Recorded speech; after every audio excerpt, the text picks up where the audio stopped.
Demon Girl Tale of a Lax Demon Volume 5, Chapter 0, The Prelude for Part 2.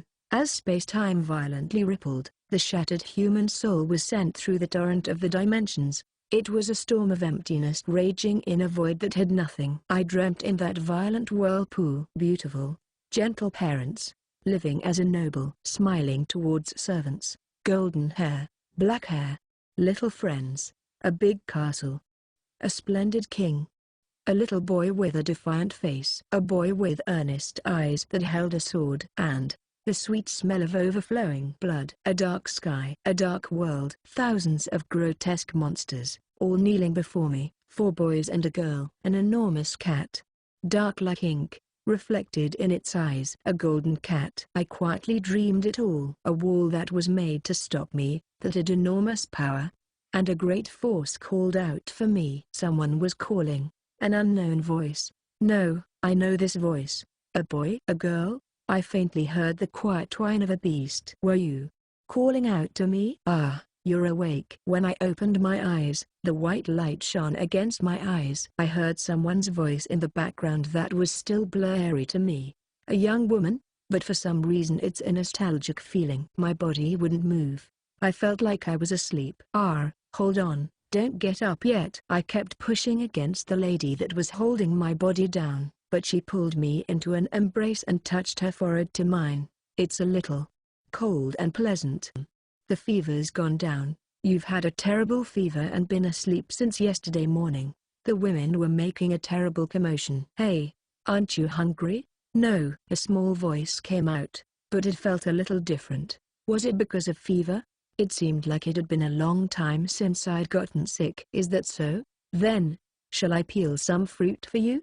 You won't get better if you don't eat something, you know. In my field of vision that gradually widened, I saw a girl smiling at me, a spirited girl with black hair and eyes that looked like a junior high school student. Someone I don't know, but it felt like I knew her. A nostalgic smile, a bright room that I feel like I've seen somewhere. A flower-patterned wallpaper, crayon graffiti, a colorful picture book, a stuffed teddy bear, a large cushion that had faded colors, a small white chair and desk. At that scene, tears fell unbidden from my eyes even as I was unaware because of that nostalgic feeling. What's wrong? The girl's voice was surprised, and hugged me gently, stroking my head quietly. A big hand. No, I'm just small. I saw a scary dream. It's okay. Yuzu Yoko, Chapter 1, I Became Yuzu Part 1. Your memory must be muddled, Yuzu. Do you not remember us? Kotone. You're being too loud. You're going to upset the poor girl. Well, Yuzu remembers some things, but it seems like she's forgotten things too. When she reads picture books or watches movies that we watched together, she might have all of these memories mixed up because of the heat, and can't distinguish reality from fiction. This. Is it not curable?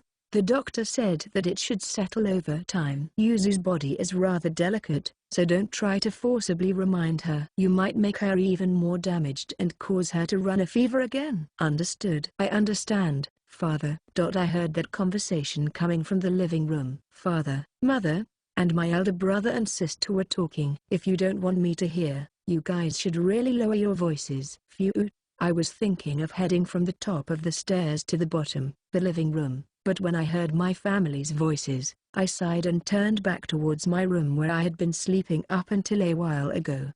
The room was far away and quiet. Although it was only 2 stories, I think that it is quite a big house, having 6 rooms on the 2nd floor. What is this house? Still, I felt like it was far away as I was tiny. I was a little girl whose height only reached the doorknob. A 5-year-old girl. Yuzu, apparently. Was my memory cloudy? I certainly didn't know what my name was until it was said, but it felt like the mixed memories were really real as well. Did I ever see a movie like that? Still, I certainly remembered more things whenever I looked at the inside of the house or met with the family. But, not all of it. There were a lot of things that I didn't remember despite being shown a picture. I wonder if I could live a decent life like this. Yesterday, after I cried in that room, I didn't remember that that girl was my Oni-chan and I was attended to by my father and mother who had come back from their work in a panic. before being taken to the university hospital.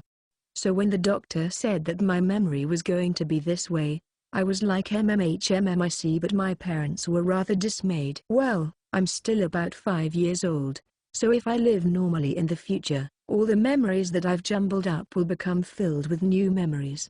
If I am an ordinary 5-year-old, even though I said this myself, but I don't think that this was naive because of the strange memories. In the fragmented, cloudy memories, a black-haired me was wearing a uniform and attending junior high, and then I was golden-haired and in a European-style castle. Because of that I could act like an adult and keep myself quiet, and while wondering if something was wrong, I was forced to go straight to bed. Because of that, I am very busy now, but until I settled down for them, both the picture books and the TV of the room were sealed from me. And so, since I couldn't sleep since I was feverish, I went downstairs and heard my family talking about that. Well, it's nice to return to my room, but there's really nothing to do. I'm not allowed to sleep on the adult's bed. For the time being, I decided to take a look at myself in the full-length mirror that was in my room. I don't remember my face that well, either.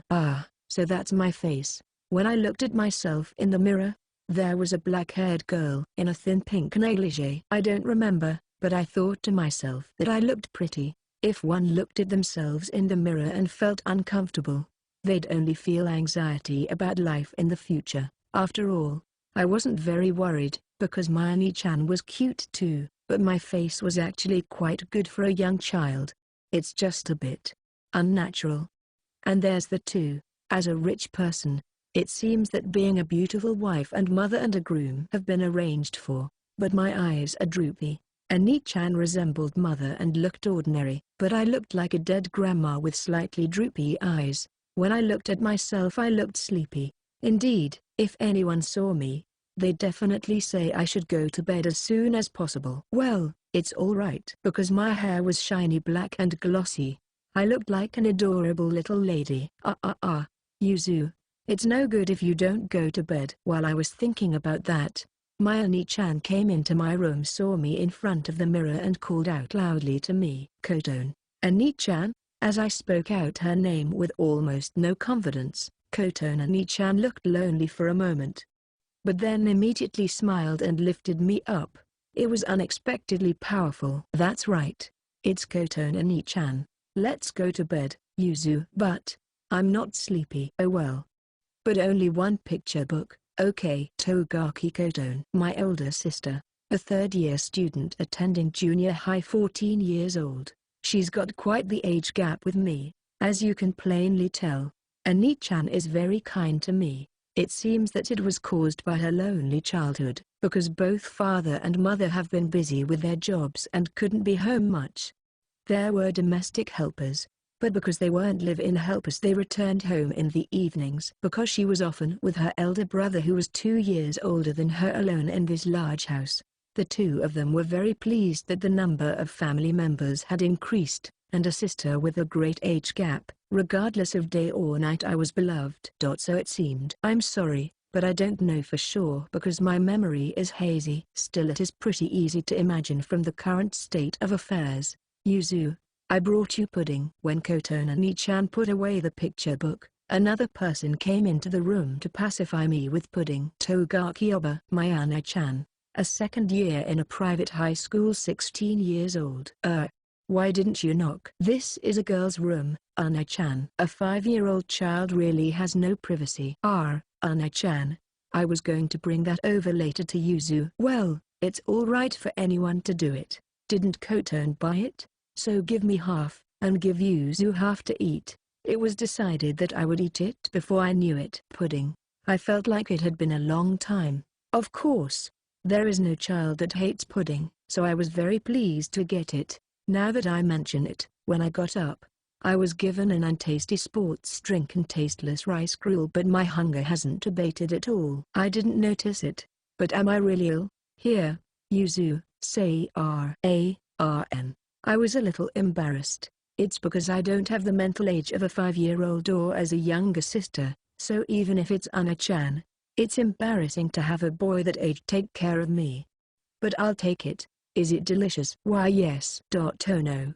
What's this? I can't taste it. I thought that my sense of taste had become strange because of my fever, but my fever is already fading.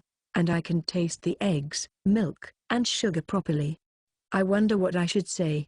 From the pudding, I could feel the richness and umami of the egg and the milk. Perhaps the porridge that the helper made was also supposed to be delicious. Maybe I did something bad by not finishing it and leaving it. Would you like to eat ice cream next? If you eat only cold things you'll ruin your stomach. Ani-chan will make you a hot cake. No, it's okay. I'm sleepy now that I ate.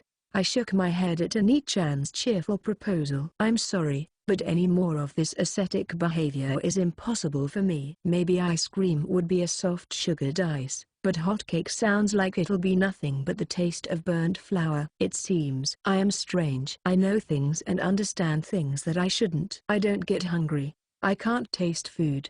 As I laid down on the fancy bed to rest, Koto Ani-chan laid with me until I fell asleep. But she smelled like a very sweet fruit. I felt for some reason like she was very delicious. Chapter 2, I Became Yuzu Part 2. It's been a week since I got permission to go out. Up until then, I hadn't taken a step from home and haven't even gone to kindergarten. That's right. I am a kindergartner now. What kind of face should I make if I want to go to kindergarten? Because I was still sick, I heard that I would be accompanied by Koto Ani-chan when I went out. In other words, I can't be allowed out alone. Ani-chan wanted to come along, but his schedule and Ani-chan's didn't match, and it had been arranged to match her schedule. It seems that I'll be escorted by the chauffeur instead. This is such a big household that we have a chauffeur? Well, I heard that Father ran a food processing company with around 500 employees, and Mother was a director of accounts in a foreign company that did cosmetics. How did the two of them even meet? Our family wasn't one of those conglomerate households, nor were we among the rich. But since Ani-chan and Ani-chan were going to prestigious schools, I think that it was a necessity to commute by car. I'm afraid of stepping into high society. I didn't realize it since I usually ate convenience store pudding and natto at home. By the way, did you know? Natto without its flavor is just rotten beans. Anyway, since I seem to have gone off on a tangent, I'm going out for my rehabilitation. If I was a genuine high-class lady, I think I'd be wearing custom-made clothes when I head out into the neighborhood. No? Still, although I'm wearing ordinary clothes, I still feel unwilling to buy new items at the department store each time my size changes, since I'm a child. My way of thinking is surprisingly plebeian. Anyway, Koto Ani-chan. Sorry, that's too troublesome to say. Koto-chan and I headed to a municipal park that was about 30 minutes away by car. Oh, but of course I'll usually call her Koto Ani-chan, though. As for why we were going to a remote metropolitan park, it was because they thought that it would be less dangerous in a more populated park than in a small park that was nearby. Outside the window, the scenery of the city flowed by, but since we didn't talk at all about my memories, we arrived at the park just like that. Dropping Koto Ani-chan and I off at the entrance, the driver went to park the car. Although it's a large park, I don't see anyone sunbathing on the grass like in the foreign country. Instead, there's housewives jogging normally and people who were walking their dogs, and there are also signs for hot dog stands and shops selling soft serves. Yuzu, don't walk off on your own, okay? Yes. I was afraid that my legs would atrophy because I hadn't gone about in a week, but as I ran around a little, I was relieved that I could run normally. It seems that it's dangerous if I wander out of sight of Koto-chan, and there's a little freedom. I should have brought some toys to play with Yuzu. What kind of toys? Frisbee? Please stop. I can't retrieve it. Somehow my strides were different from how I thought they should be and I fell down rolling. But since it was in the grass it didn't hurt. While I fell a few times, I got used to running quite a bit. But I have no physical strength. Come to think of it, I think I was told that my body wasn't very strong, and that I would run out of breath when I ran about 100 meters. This must be what they meant by having no physical strength. With myself in such a condition, there's no way I can go with other children in kindergarten. While I was thinking while running, it seems I've gotten a distance away from Koto-chan. Ah! A small noise leaked out from my mouth. In front of me, There was an older man with no defense on his scalp that was pulling along a very big dog that had short fur. If it was a medium-sized dog, it's all well and good for it to be seen in the park, but I think that to bring such a large dog into a park where there's a small infant is a breach of etiquette. In short, the problem is that I just jumped out in front of this huge dog that looked like a hunting dog. Yuzu. I heard Koton's voice coming from the distance, but the dog owner didn't even notice my existence even with that yell.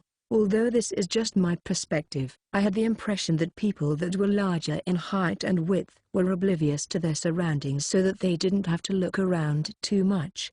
This man was exactly that type. Even though he knew that the dog that he owned could easily kill an infant with a bite, he thought that his dog was different. And even if it wasn't, he believed that others would avoid him and be wary. In this case, it's my fault for being careless. The big dog saw me. I, too, looked at the dog. It's a big, black dog. But I'm not too scared. In spite of myself, I stretched out my hands to pat the dog, and smiled gently. Hey. It's not scary? Kaya-in. Betty-chan. Suddenly, the doggy raised up a sorrowful cry and tried to drag away the confused pet owner, and disappeared out of sight quickly. After watching that scene, when Koton-chan came running to me, she had an equally stunned expression, like myself who was still holding out my hand. What's the meaning of this? I think we should go home for now. Yes. Koton-chan had a somewhat tired expression on her face as she said so, and I nodded honestly as I felt that the mood had been ruined. Was I scared? I don't know. It doesn't make sense, although it's a little earlier than scheduled, but I decided to go home, and the driver brought the car up from the parking lot to the park entrance. Would you like to get some juice from the shop? Just water.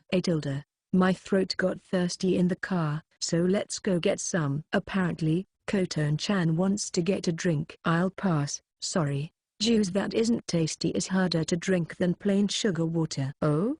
Yuzu, what's wrong? I heard a voice. At my words, Koton-chan craned her neck at me with a strange expression. Was it my imagination? No, it's not. I heard it again. Something breaking in the distance. And someone screaming. It's getting closer. Little by little. I don't hear anything. The car's here. I'm sorry. I'm going to get some drinks. Koton-chan, Bakwibaki. The instant that I called out to her, there came a big truck crashing into the park, breaking through the fence and the shrubbery behind the shop. Koton-chan froze at the suddenness of the event. I heard a scream in the vicinity. The truck didn't slow down and continued to plow straight ahead.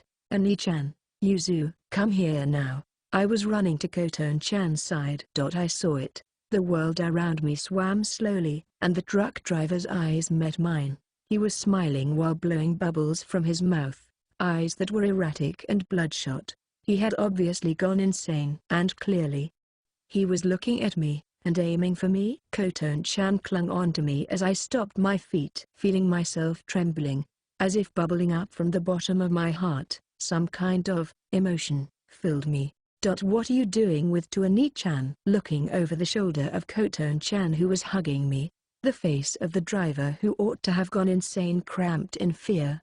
The birds and pigeons in the park flew away in fear for some reason. As the truck approached ever closer, I put out my hand in front of me, gently, and with one hand, I caught the truck. Gigagan. Like a small car colliding with a train, like a motorbike smashing into a concrete-reinforced bollard, it jumped up and over us contrary to its inertia, and rolled across the beautiful lawn, scraping it.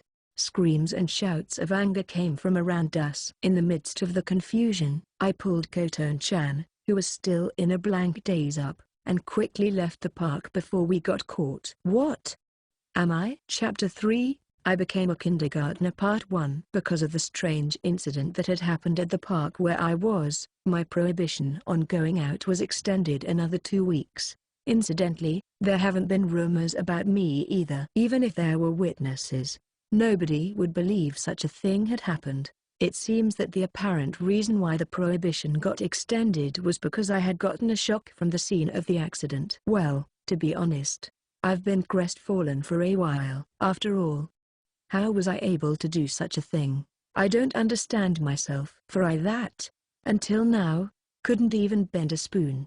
I didn't know at all that I could do such a thing. Still, in that instant where I felt anger against that existence that had frightened Koton-chan, I don't know why, but I suddenly felt like I could do it. Well, there's no point in worrying about what I don't understand. It seems that I chafe at difficulty. Anyways, beyond all of that, I'm going back to kindergarten starting today. Is it alright for me? You grew so well. Yuzu, you're so cute. The kindergarten uniform made me look about 3 times cuter than I thought. It looks amazingly expensive. As for why the uniform is such, it seems that it's because of Koton-chan and Ana-chan, who are in Takumin Academy, which is affiliated to the kindergarten. How much does it cost for these clothes that will only be worn for a couple of years? Well, the tuition fees are high, but children from ordinary families are also enrolled. It might be that an ordinary family would get the uniforms through net auctions, or maybe they wear hand-me-downs. So, I think my family is somewhere in the upper middle class. For the time being, I'm quietly attending kindergarten. There are also children of families who have relationships with father's company, so although I'm not normal, I'm not going to feign friendliness. My appearance reminds me of one of those high-class daughters if I was older. However, there's still some problems. I feel like my appearance changed subtly since I woke up. Although my aged, droopy-eyed expression hasn't changed, it feels like a subtle distortion has disappeared. Even when I wake up in the morning, my eyelids aren't puffy. My face is also less puffy. I had good skin since I was a child, but it was now strangely glossy, and my sunburns faded back into my original skin color, but the skin looked whiter even while my complexion got better. And it seems improbable, but I think my features are now perfectly symmetrical. It feels like an elaborate, human-shaped bisque doll, rather than a human. I do. Heartilda, what's wrong? Yuzu, you're seriously cute today. Ana-chan hugged me and took me to the car. Koton-chan also wanted to hold me, but because of the size difference it seems that my uniform would crease if she did and become disorderly. For some reason the words hugging personnel came to mind. Even then, my hair was tied by Koton-chan. The hair that reached my collars was tied into a small pair of twin tails with red ribbons. It's cute if I looked at it objectively, but at the same time it's embarrassing. A real twin tail. Is this a certain consumer electronics street, read, Akihabara, or am I in some Catholic school that's being watched over by a goddess? It's because I think about these things that I'm told my memory has become hazy. The car came to pick us up and send me to kindergarten, which started early, then to the middle and high school sections which were next door. I can't even recall the faces of my kindergarten classmates, and I worried if this was okay, but it seems that that matter had been made known well in advance. Besides, if I saw their face, I might remember. So said the goddess Sama. For some reason it feels like I don't have the protection of the gods. Yuzu, if you get into trouble you can ask the teacher to call for me, okay? No, it's better to call for me. If any boy decides to bully you, Ana-chan will take care of them. Okay, I'm going. I got out of the car in front of the kindergarten, and was accompanied by the teacher who came to pick me up as I entered the compound. Sorry, teacher, but I don't remember. In short, because Yuzu has just recovered from an illness, please treat her kindly, everyone. Yes. What do I do? The teacher seems to have omitted the fact that I don't remember things. It can't be helped. I just don't understand the difficulties of a kindergartner. I was surrounded with some distance. I managed to remember some faces somewhat, but it just doesn't come to me. A barrier was put up separating us automatically. It might be because of the change in my appearance. The Yuzu that they knew seemed somewhat different, and they might be scared of me who seemed to resemble a doll. I'm in trouble now. I was remarkably carefree about my change. Yuzu-chan, are you alright? There was a tough guy speaking to me. I was a little bit surprised and turned to look. There was this tiny little cutie looking at me with a worried expression. For some reason I felt like I played with this boy, but his name eluded me. That boy gave me a harmless smile. Yeah, it's all right, I heard from my father. My name is Prince Handsome, remember? Han. Oh, I remember. In an instant, my whole back was covered in a cold sweat, and I felt like my consciousness was about to fly off. Come to think of it, I remember hearing from father yesterday that there was a boy with such a name. I thought at that time that he was joking with me. When I hear it from the person himself, the destructive power of it is outrageous. What were this child's parents thinking when they gave him this name? Recently, I heard that such fancy and sparkling names were popular, but for them to evolve this far, were they unable to cancel the evolution? Oh crap, my face is making various expressions. But if I scrunch my nose in I lose. He's the scion of a famous meat processing company's president and a major client of father's company. The capital of his company and the number of employees were at national levels, with completely different orders of magnitude. I'm so glad. I had been worried. Sorry. He had a pleasant plump smile on his face. Apparently, he has no doubts whatsoever about his own name. The industry's power is indeed deep. While I spoke with him, memories of him gradually came to light. He was quite the carefree character, but because of his body shape, he was getting teased by the stronger boys in the class. He was also biased towards our friendship, and played mostly only with children whose houses were like mine. It's more than I deserve. As the scion of a large enterprise, with a good personality and looks, he was cute like a stuffed toy, but had few friends whom he approved of. Was he easy to remember because he'd had a big impact on me? Yuzu-chan, shall we play over there? Yes. But, are you alright with me? When you're with me, aren't you scaring off the other children? I thought so, but he blushed a little and shook his head. It's because Yuzu-chan is gentle that I get teased. But you're cute. Oh, that's right. Would you like some snacks? Even though it had only been 1 hour since kindergarten began, he's already taken out a majestic snack for me. So I thought while receiving a round ham. Please let me stay thin. Chapter 4, I Became a Kindergartner Part 2. Yuzu-chan. What's this? Zo-san. For the Tsubaki group, in my kindergarten, it was time to play with clay. Although we all started to clumsily play with the clay when the teacher, whose name I still cannot remember, said, "Let's make our favorite animal today."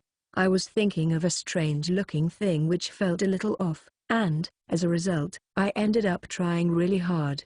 What's this? In front of me were several avant-garde-ish objects which each asserted a strange uniqueness. Handsome-kun said as much without meaning harm. Even if I say his name in my thoughts, it makes me receive damage. Since he's such a carefree child, I was working on this with light thoughts. However, as a result, the child sitting opposite me began to cry before I'd even spent 5 minutes making my things. Is it that bad? I certainly didn't feel like I had dexterous fingers, but to think that I was that bad with handicrafts. Oh my. What did you make? This? It's a Japanese shorthorn. Indeed.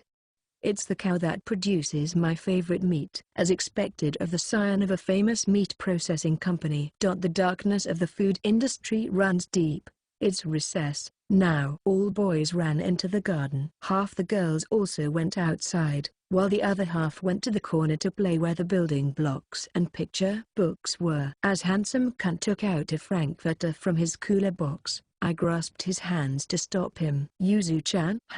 Hayamu-kun. Do you want to go outside to play? I bit myself on his name, but I kept at it. Well, what about my food? Let's go now. Okay? Yes, I'll play with Yuzu-chan. I tightly grasped his hands to stop him from grabbing more meat, and he took them with a smile. Please go on a diet. I'll have him lose weight to make sure that he can make friends properly and not be teased. What to do with my friend? Well, what other girls in kindergarten play? In the end, I spent the recess taking a walk while holding his hand.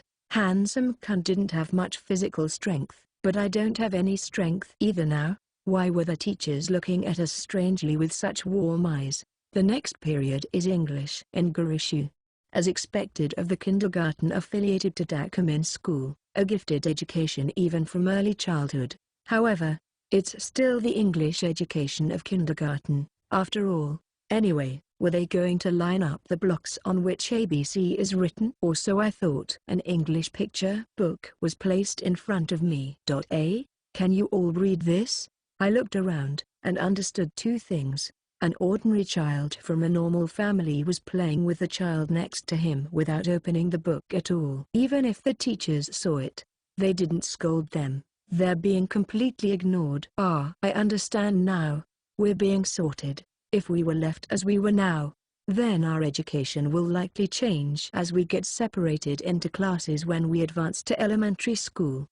Some of the children were actually opening the English book and reading normally. Yuzu-chan, this is interesting. Yes, what should I do? Did I read these books normally before I lost my memory, or did I give up and just play instead? Since it couldn't be helped even if I worried about it, I tried opening the recommended picture book Handsome-kun handed to me. Yeah, it's written horizontally. But, what? Is something wrong?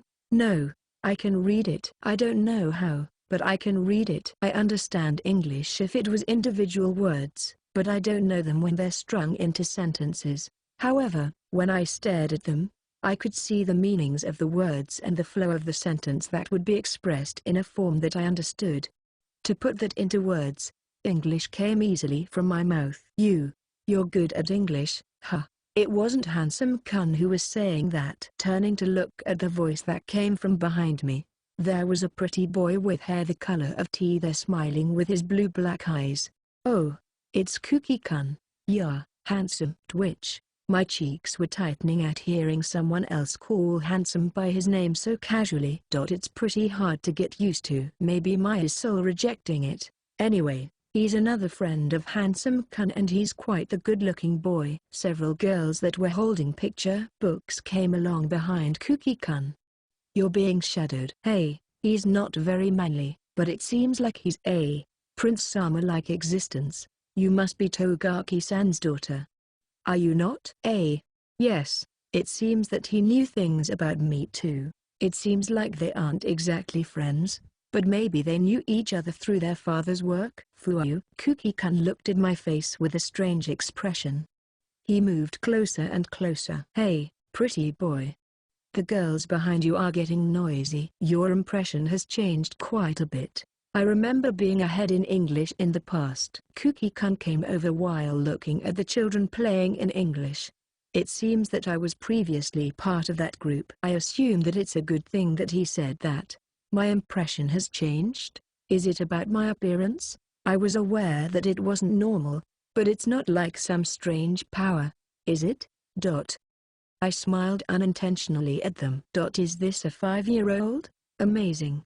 I can't tell anything about people. Kuki-kun. Yuzu-chan. Handsome-kun's voice got louder as he held my hand tightly. It didn't surprise me, but rather Kuki-kun. Handsome, your voice is really loud. Yeah, that's better. Kuki-kun smiled as he looked between Handsome and I. Well, Yuzu-chan, Handsome seems to be on very good terms with you. Yes, Sam-kun is a friend. I bit myself again. I can't say his name with a straight face, because it feels really strange. So you call him Sam? That's pretty good. Can I call you that too? Yes, it's alright. Sam?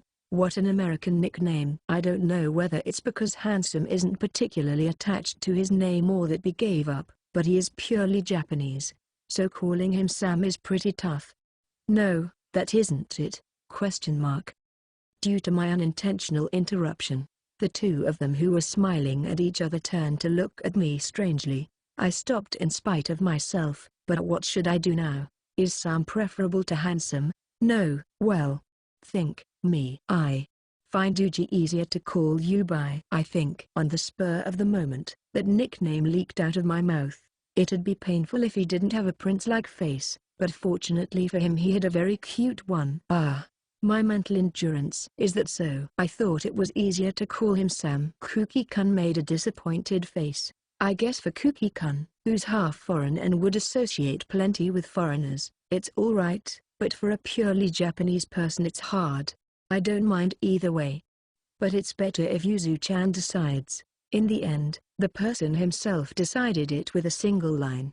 He was okay with this. It's good that the person himself was okay with it. Later, though, when I thought about it, I used to call Kuki-kun Prince Sama for his princely looks. My stomach became somewhat sore. In this fashion, I transferred myself away from the commoners group that I used to belong to the group where Kuki-kun and the rest belonged to with Uji-kun. As a set, my peaceful life seems to be fading. I wonder if I would cause my father problems if my strange power got exposed to this group. The meat processing company, Niku's Ham, had its own dedicated ranches and factories nationwide, and employed about 8,000 employees and had sales exceeding 200 billion yen a year. At Niku's Ham, they didn't process everything in-house, but they had ties with small and medium enterprises and factories to develop new products and expand their sales channels from their earlier days. Although they were affiliated with hundreds of companies, the companies that they kept close were just a handful that had had relationships since the previous generation. So, because that sort of company tended to get involved in new products that were especially important, even if it was a small company, it was necessary for them to have a proper relationship. The firstborn son of the Niku family was handsome. His name was given to him by his parents who were overly tense about their first child since they were old. The entire family had full figures, and in a sense it was the occupational hazard of eating too much meat. But since they were older, nobody could stop them. In a way, it could be called the darkness of the meat industry.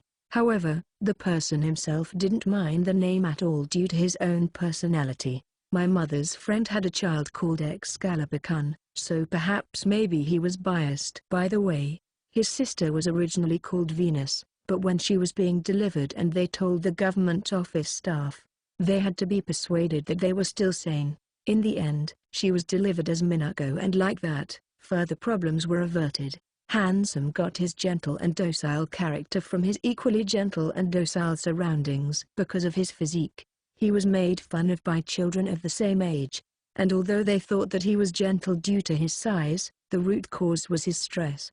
The Niku family members do not have a very long lifespan. It was really just the simple fact that they were overweight due to overeating meat, but Hans thought that it was the curse from the animals that became the meat and imagined it as such, causing him to stress and making him overeat more. And thus, beautiful Prince had few friends because he got stressed over being teased. In the end he ended up only associating with those who were connected to his family, like Kuki's Kyon family. Among them there was Yuzu, the daughter of director Togaki, who had partnered with them long ago. Yuzu had an easygoing character, and when he was by her side, Handsome felt his heart calm down. However, she gradually drifted away from Prince. Yuzu, who had been living the life and having the education of an ordinary household despite being in an upper-class family, couldn't keep up with the education of the Dakumin school and began to play with only the children of ordinary families. One day, he'd heard from his father that Yuzu had had a high fever and that her memories were muddled. Handsome's father and Yuzu's father were schoolboy friends, and when Handsome was born, it was as if it was Yuzu's father's joy too. Her memory is messed up.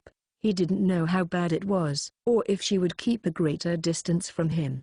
A few days later, when Yuzu returned to the kindergarten, she was definitely the Yuzu he knew, but her atmosphere had changed somewhat. When beautiful Prince saw Yuzu, he felt his heart beating as if he had been enchanted by a fairy tale wizard. As he looked around, most of the children were blushing and couldn't make themselves get close to her. So Handsome greeted Yuzu. Yuzu seemed to have changed a little, but it was the Yuzu that beautiful Prince knew, and she had a soothing and carefree atmosphere about her. The Yuzu who had previously distanced herself from him took his hands now, and taught him the splendor of the outside world that he had never noticed before. As it was, if she was beside him, then he wouldn't be scared of anything anymore. I wish that tomorrow morning would come quickly. I want Yuzu-chan to play with me again. Seeing that their son's appearance had improved and become better recently, his sizable parents were pleased, and the two of them faced each other, nodding slowly as they smiled. Chapter 5, Summer Vacation Part 1. When was the first time that the existence had appeared. It was during the Westernization movement during the Meiji Restoration. As the Japanese culture and entertainment changed rapidly and the Japanese people's consciousness changed, it was born into this world. As first, it was small and powerless. However, that changed in the 1950s when Japan's economy began to rapidly evolve after the recovery of the post-war period. Their existence began to gain power as well. As its power grew, people began to notice it. Although it might have been a coincidence that he found it, one of the people who noticed it talked to a politician about it, and the politician, who was rushing to raise the status of Japan, heard that it was in the big cave in underground Tokyo, and found their existence. For those who had a true wish, it had great power to give. The old military scientists and the exorcists who located it were asked to investigate it. There was a wish, but it didn't wake up. Its discovery was reported to powerful conglomerates and politicians, and they investigated the use of that power. A few years later, in cooperation with the religious groups that had protected the country for a long time, they were able to prove that some little girls were compatible with it in both existence and will, and by installing the girls as shrine maidens, it would be possible to utilize the power. And so, Japan began to grow. They did not know whether it was due to the power of this existence. However, by raising their national strength and attracting attention from other countries, the foundation of Tokyo became the center of the new culture, and their existence felt its power grow even further. And now in modern times, it awoke in fear of a single, young girl, that had come from a different world, far away. It's summer now. It came so abruptly.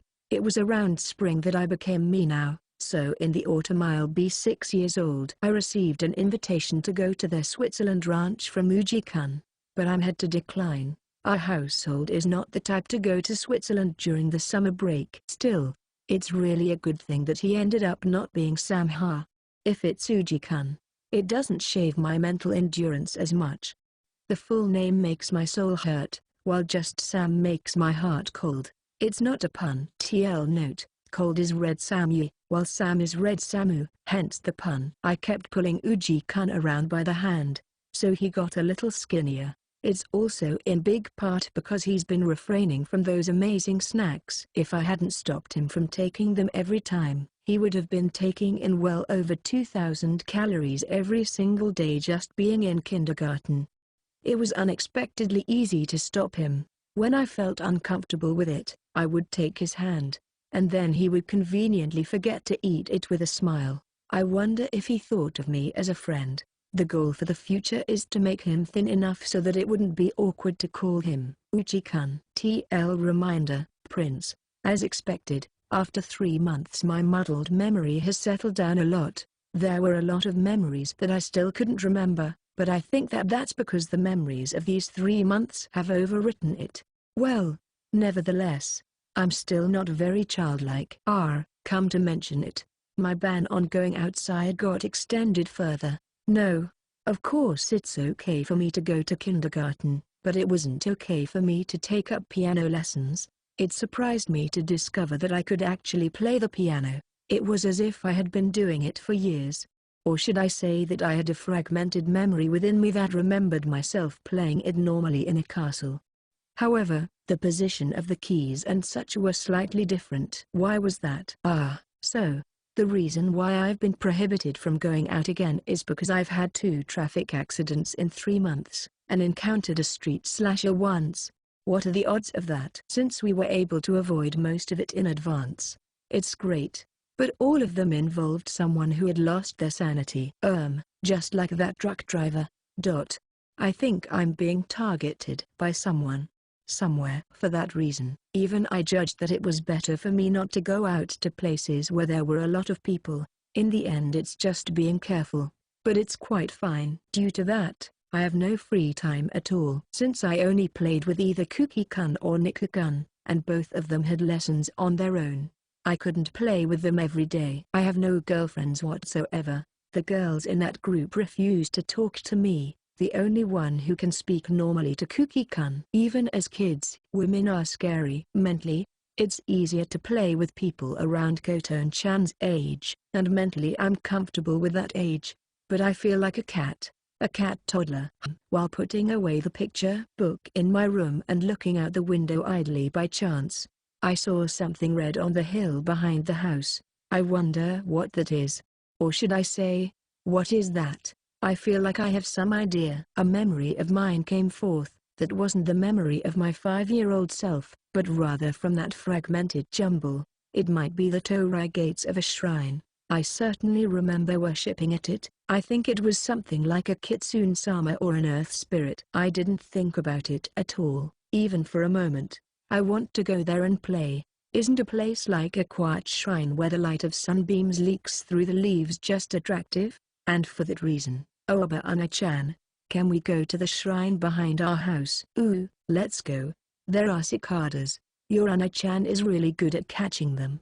As I asked my elder brother who'd just gotten home, I got a favorable reply immediately. I've been saved, since Ana-chan doesn't seem to wonder why I would like to go to a shrine or why I even knows that that shrine exists. Also, I don't need cicadas.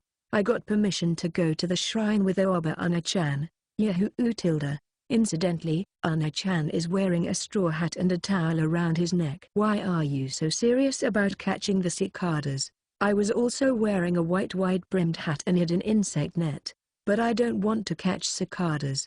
As we got off the road and drew near, he suddenly began to skip and jump while singing. It's pretty traumatic. Yuzu, the stone steps are steep. Are you alright? Do you need Ana-chan to carry you on his back? I'll climb it myself. I think it's about 50 steps, but it's hard for a kid. Also, if I fell, I'd die. What's the matter? Nothing. The moment I tried to climb, I felt something like static electricity. What was that? The rope wrapped around the huge tree broke, but that's got nothing to do with me, right? Well, it's better to not give mind to that. I'm just an ordinary person, after all. Still, these stone steps are pretty tough. Even though it's like a normal staircase, with its staggered height and tread, kids like me with narrow strides would tire themselves out much more than usual. But once I overcome it, I can relax in a quiet environment. Min jaya ha ha ha, let's go over there. Min something came down. Is that a rhinoceros beetle? Min. Arriving at the shrine was nice, but it wasn't that quiet. The students from the nearby elementary school were catching cicadas frenziedly. Did all boys feel like that? And there were a lot of people who came to visit the shrine as well. It's different from what I expected. I wanted to kill time in something like a quiet forest shrine, but I think this place is noisier than normal. Because I got tired climbing the stone steps, after washing my hands ceremonially and making my visit, I sat down in the shrine grounds and stared at the sky idly. I could hear the noisy sounds of children, the sound of loud cicadas. Have they been exterminated? Bua and buan. When I turned my head to the source of the sound of hands being clapped in prayer, a grandma I didn't know was offering a pack of mitarashi dango in front of me and worshipping. As soon as I called out to her, the grandma headed off elsewhere. There were also some daifuku and rice crackers when I looked closely, along with a 5-yen coin on top of it all. Why didn't she say anything to me? Who are you looking to tie the knot with? Oba-chan, it might be better for me to go home before another insanity encounter happens. Hey, Ana-chan. When I turned around, Oba-chan was there giving the elementary school students a lecture on cicadas. I wonder if there's any way to kill time. There was a black cat behind the stone steps leading to the shrine that looked very unconcerned. A really dark cat that had no other colors mixed in its fur, and its silver eyes looked straight at me. Yuzu. Before I noticed, I had been hugged by my Ana-chan, and brought down the stone steps. What are you doing? Yuzu, you could have fallen. Yoon. I'm sorry. Are you feeling unwell? Let's go home. I'll bring you out here again when you want to come back. Yes. Ana-chan gently stroked my head, and stopped scolding me as I lost my vigor. What was I doing? Chapter 6, Summer Vacation Part 2. I've been quite free during summer vacation, but recently my relationship with Koton-chan has deteriorated. Koton-chan is in her third year in junior high. Because the entrance examinations are imminent, she's been going to the library to do summer revision. Come to think of it, since it's an affiliated school, there isn't actually an examination. Koton-chan, won't you spare some time for your little sister? Where are you going? Both father and mother were busy as usual, and when I thought of going to the Obon festival, it seems that grandfather lost grandmother only a year ago, and he didn't want the noisiness of a gathering around him. Because of that, Ana-chan, let's go. Where did that come from? It can't be helped. Since only Ana-chan was free, it'll be a terrible thing if Koton-chan had been caught by some bad guy, so we have to investigate. It is definitely not because I have nothing to do with my free time. Oh, that's right. Ana-chan understood his younger sister's thoughts at once. Koton-chan, I'm worried about you. It would be good if she could make new normal friends, but because I have deep love for Koton-chan, I'm worried that she might be picked up by some middle-aged man old enough to have children. That's unexpectedly harsh. Oops, it seems my voice leaked out. Ana-chan's face was a little bit cramped. The next day, Ana-chan came back at a dash after his summer revision course, even though he was picked up by the car to come home. So, in addition, the driver got dragged into it as we went forth in pursuit of Koton-chan. According to the driver's testimony, she had gone out to shop with some friends, and it seems that she's been visiting a shopping district some distance away. I'm getting a bit nervous about this. There isn't some powerful enemy, right? That aside, Ana-chan, don't you usually call yourself differently? TL note, he uses or, which is a more masculine tone, instead of boku, the more polite one, that he usually uses. It seems that Ana-chan wants to puff himself up in front of his cute little sister. Ah, it's Koton. Where? There, behind that bookstore. Looking out the window from inside the car, I saw the Dakumin school uniform that I recognized in that distant place. It's certainly Koton-chan. But she's alone. What's that? She came here to buy a book normally, but it's a big shopping district, and buying stuff here feels a bit lonely. If she just went to the station, she'd be able to buy books from the many big bookstores nearby. As the driver drove slowly behind her, we got honked at by a car behind us on our way, and Koton-chan eventually entered one particular ramen shop. Is she hungry? She's eating. Come to think of it, Koton-chan has been strangely glossy recently. Is it because of oily food? I felt so. No. Wait, Yuzu. I heard recently that there's been rumors going around that our family's company is going into the noodle business. Well, why is only Koton and Nichan having ramen? Saying that Koton-chan is helping father while keeping it a secret is a bit far-fetched. There's no point in keeping it secret from Ana-chan and I. I can't help but think that way in the car, so we decided to head into that ramen place. Sneaking in from the outside. Is it impossible? Then I will take a look at the shop from behind the store. But even if we don't. Not long after I quietly stepped forth, I got halted. This isn't a game, okay? Aren't you concerned about Koton-chan? Say so, Ana-sama. Why? A 5-year-old girl was left alone in front of the ramen shop in the shopping district. It's dangerous, but I'm not alone. A little girl holding a rubber ball was staring at me while peeking out at me from the side street beside the shop. Even if I say that she's little, but she's about the same as me. A cute girl with hair like a coaxy doll, and when I saw her and smiled, and she started in place, frozen as I approached her. Hey! Are you a princess? It's the first time I've heard that. Wait, is it the first time? And it seems that for the time being she's not scared of my doll-like appearance. No, it's different. You're cute too. She looked like a coaxy doll. I suddenly noticed it as I continued. I felt that this child was somewhat similar to Koton-chan and I. What's wrong? Nothing. I'm called Yuzu. What's your name? I'm Misa. I played with this pretty coaxy doll called Misa until Ana-chan returned. Since we were both awkward, we didn't end up playing with the rubber ball. How do you write circles on the road and play? As I picked up a pebble and drew a circle on the path, Misa also began to draw and write and play. What's that? Ramen. Do you like ramen? Yes, And when I grow up I'll run a ramen shop. Ah, perhaps this one, Yuzu. When I raised my head to look at the sudden interruption, I saw Koton-chan, who had a slightly angry expression on her face. Behind her was OBLIVION, who was drooping his head like a chastised child, and a tall man. It's an approximately 30-year-old uncle, I guess. A little bit of a dandy uncle would be better, but maybe this person is with Koton-chan. Ah, you're done with your work? Misa walked over with a pleasant smile on her face as she looked at the uncle. This person is Misa's father? I'm still only 20. Haha. It was only a joke. I see. I listened to their story. It seems that he was one of the wait staff in the ramen shop, who is blood related with Misa, but he's not her father, but, rather, her older brother. They do look alike. Hey, Yuzu, did you come here with Anna-chan? I'm sorry, but why are you in this ramen shop?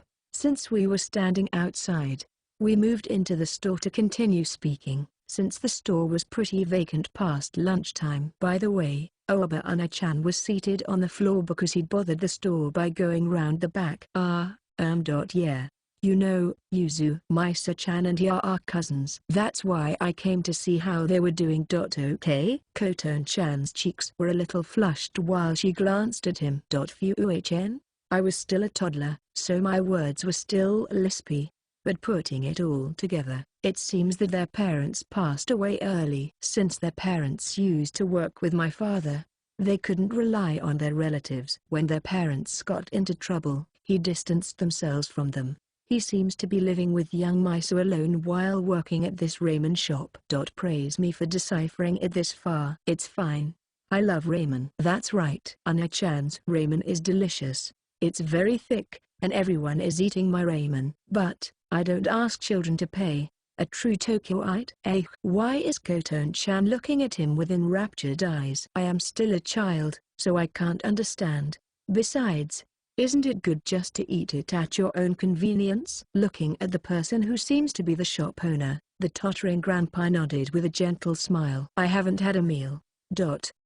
I'm not being dumb, right? Hey, here's your ramen. While observing the grandpa in front of us, the ramen was served. It seems that the ramen he makes is ramen. It's a very subtle difference. Somehow I can understand it with my soul, but I can't put it into words. In front of Misa and I was ramen and a small donburi for children. About 2 servings per person. It's especially precious. So Misa and I sat side by side and ate at the counter. Foreigners who come to Japan misunderstand, but eating Japanese noodles with slurping is neither well-mannered nor a custom. A dish that a chef cooks with spirit will go stale without the spirit of the eater that it gets. But my infant tongue is picky, so I can't eat it all at once. What do I do? Somehow when I looked at Koton-chan, she had a different bowl from ours, and ours was full of toppings like Naruto fish cake and seaweed. They thought probably about the nutritional value for children too. Such a nice person. While watching the seaweed that was moving under the convection current in the hot soup, suddenly the seaweed raised its body in one hand. I am not a bad wakame. Or something like, leave this to me, eat up. After a while of the wakame seaweed wiggling, it sank into the ramen soup like it was drowning, and the auditory hallucinations of its last moments were left in my ear. Beside me, Misa was opening her mouth with a broken expression while alternately looking at the donburi in front of her and me. Unfortunately, it doesn't seem to be a hallucination. And as I tried eating the cooled ramen, ooh, there was a taste. Dad, this is delicious. I'm not Misa's father. But you haven't told me your name. I don't understand why, but it seems that I can still taste delicious things. In fact, the sweets that were given to me at the shrine had its proper taste. The strange power hasn't appeared since I was at the park, so I guess it seems that I'm an abnormal person. Chapter 7, I Became an Elementary Schooler Part 1. The days passed by quickly and I suddenly found myself an elementary school student. I also had my 6th birthday along the way, but it wasn't anything particularly interesting. Every year father would buy me a stuffed bear from a famous brand, mother bought me several picture books from overseas, and Koton-chan and OBLIVION got me pretty hair decorations and sweets. Also, from Uji-kun for my birthday, I got a pig of the American Duroc variety. The Duroc is a very fine pig with lots of marbling in its flesh. Boy, its round eyes were also unbelievably cute. Father, please send it to a meat processing plant. Yuzu. Even if he looks at me with that sort of eyes, there's no reason for me to keep a pig which is over 300 kilos as a pet. There were no problems with the elementary school entrance ceremony. Huh? I wonder why that came to mind. I felt like there were problems with my entrance ceremony in the past. But maybe I'm just dreaming it. Koton-chan also entered high school safely, and Oba-Ana-chan entered senior year in high school. This time around, it's Ana-chan who's the one that's got a major exam. He's taking an external exam. So it's Koton-chan and Misa's dad. Is that wrong? It's her Ana-chan. Well, that's inconsequential. Her dad is quite a good person. Since it was a junior high school student who had first told him that they were relatives, the dad didn't really trust her. But Misa took to Koton-chan, and as Koton-chan became a high school student, she became very beautiful.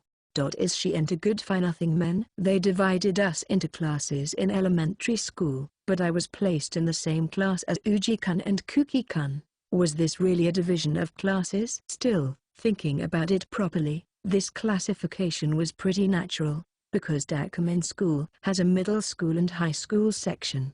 There seem to be many parents who think that paying a high tuition fee for elementary school is better than paying for cram schools and private tutors, and from kindergarten and elementary school, good children from good families commuted to the school, for the sake of their parents who wanted the brand of Takumin. That's why there are only 4 classes per grade in the elementary school that's attached to Takumin. And since there was only one class of children who were better educated than the average, they would be with each other for all 6 years as long as they didn't cause any problems. I guess it must have failed. If I had my original abilities, wouldn't I have been in the remaining 3 classes? Yuzu-chan, what's wrong? I feel like I've made a mistake in my life choices. Yuzu-chan, you say some very difficult things. It was Uji-kun, provisional, who was talking to me. As a result of my hard work over the past year, Uji-kun's size has been reduced by about 20%. Thanks to that, Uji-kun is now a somewhat chubby but still cute little boy. I even saw some of the girls in the class talking to Uji-kun, but Uji-kun still comes to me for some reason, because bringing iceboxes was prohibited when we entered elementary school. I wonder if I wouldn't have to stay by his side. Thinking about it, because I buy things from shops and vending machines every time I stop. We ended up spending time together a lot after all. During that time, it seems that I've best friends with Uji-kun, and the head contestant for Ojisama, Kuki-kun. At the same time, Kuki-kun seems to be rather bad at conversation with the young girls in class, as his intelligence is already well past elementary school. As a result, the very un-elementary schooler-like conversations he had with me increased, and the girls in the class got jealous. So I have no girlfriends. Life is cruel. Yuzu-chan, you say some very difficult things, but the gods have not yet forsaken me. Every time I speak about gods, it feels like there's a tiny earthquake, but if I spent time thinking about it, I'd lose. Yuzu-san. There's something I want to speak to you about. There was a girl speaking to me. Is it this pattern again? And why is this child staring at me? It's pretty impressive, since she's such a beautiful girl. Do you hate me after all, God? Still, Kuki-kun was beautiful like that. But as a first grader in elementary school I felt that words like cute were more appropriate than the word beautiful for an impression. Indeed, the bloodlines of high society are amazing. Could I hear your reply? It's okay. By the way, I'm in the girls' toilet. Not even Uji-kun could stick with me this far. As this girl called out, I was surrounded by several girls. Or that's what I thought would happen. But this girl was alone. Is it not okay to speak here? It's a bit. In a place like this. Well, that's right. It's a pretty restroom, but I don't know if anyone will come. That girl and I, Shiji-Yu and Kuko-san, will meet in the rearing shed nearby after school. By the way, it's not Red Hangako, but Kuko-chan. Note, these two are written the same in Japanese. It's misleading. I was wondering what the rearing shed was, and Coco was one of the keepers. Something unexpected? For now, I have a children's use mobile phone, so I let the driver-san know. I don't know what she wants to say, but I only have Misa as a girlfriend around my age, so even in such a situation, I'm rather excited. I arrived at the rearing shed, which was a concrete building with cages like in a zoo. I guess it's because this is a rich school that they can spend money on such a place. Well, it doesn't matter. What I was concerned about was the brazier, which was located just a little way away from the rabbits and the cages containing pheasants and chickens. Yeah, someone clearly forgot to put it back in storage after using and left it here. That must be it. Yuzu-san. You've come. Coco-san? Since she called me by name, I called her by name as well, but she had a slightly surprised look on her face that told me that she wasn't used to being called that by her friends. Did I come too soon? For a moment, I gave her space, since she was carrying a bucket full of bait while wearing a jersey, a diligent one. Are you feeding them? Should I wait? Would you mind waiting a little? After looking at her troubled face, Coco broke off after that one line and began feeding the rabbits. I was free while waiting, so I helped out with the bait, and the rabbits and chickens ate greedily. The students of this school don't take animals seriously. At one point, as part of the school's cultivation of our aesthetic sensibility, they had the students take care of animals. The students of this school, because there were many boys and girls with great egos, even if they kept pets, would only pet them, and it seems that they wouldn't even feed them properly. In addition, recently, there have been cases where animals disappear. About one every few weeks. Is that so? For some reason I glanced towards that charcoal brazier. It can't be. This school is scary. Thank you for your help. Now, as to what I wanted to say. Yes? What kind of relationship do you have with Kyon Kuki-san? Coco's eyes, which had been calm until then, were suddenly glaring at me. Come to think of it, Kuki-kun was the son of the Kyon family. This place spawned a great number of politicians, and I wonder if we know it. My father told me too I shouldn't be rude to Kuki-kun. His grandfather had been a member of the Diet, but resigned after it emerged in a weekly magazine that he had been given bribes a few years ago. For that reason, she seems to be in a bad mood now, so it seems better to not get involved. Still, he's a person of some status, so I can't ignore it. Surely the Shiji Yuin family should be of approximately the same pedigree as the Kyon family. This flow is possibly. Coco-san, are you engaged to Kuki-kun? When I asked if there was such an engagement, Coco's face turned red as if it had been boiled in a flash. Did I hit the mark? Moreover, it seems to be more than just that the house decided, but also that she herself was in love with him.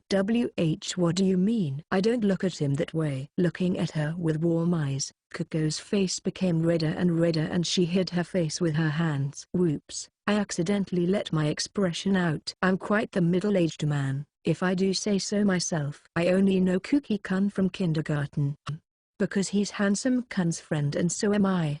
We've had many chances to talk. In short, it seems that Coco became jealous because her fiancé is talking to girls other than herself. But he doesn't talk to other girls, only Yuzu-san. It seems like he doesn't talk to the others because they're too immature. I, personally, am not a very childlike person either. But if Coco-san can speak so properly, won't Kuki-kun talk to you normally as well? But the saying goes that a woman should walk 3 steps behind a man. I, as a lady, have always stayed 30 steps behind Kuki-san. This girl, she seems so intelligent, but she's such an idiot. That's right? That's right. After that, I asked Coco to be my friend, and explained how to interact with Kuki-kun to her. It was rough trying to explain how to get along with him, and when I looked up, the sky had turned red. My mind had gotten fatigued after so long. But it was good that she understood. Then I'll accompany you to the school gate. Yes. Yuzu-san, is it alright if I continue to consult with you in the future? Yeah, it's alright. Oh? Isn't this the sign that we're friends now? With this, Uchi-kun and Kuki-kun should no longer be waiting for me outside of the girls' toilet. In the first place, Yuzu-san was good friends with Nakino-kun, so you'd never look at other men. Unless. Are we being looked upon that way? I walked with Kuko to the school gate, holding some feelings that I didn't understand to be emotionally attached to Uchi-kun. I hadn't calculated that there would be such a rumor. As I was internally about 20 years old, I felt as if I was pampering and fawning over him like a dandy uncle. Because of the time, there were no other students on our way from the rearing shed to the school gate. Although it feels a little dangerous, both Kiko and I are calling up our cars to the school gate so we won't be in any danger. For some reason, I feel like I'm raising a flag for myself. Look out. Here it comes.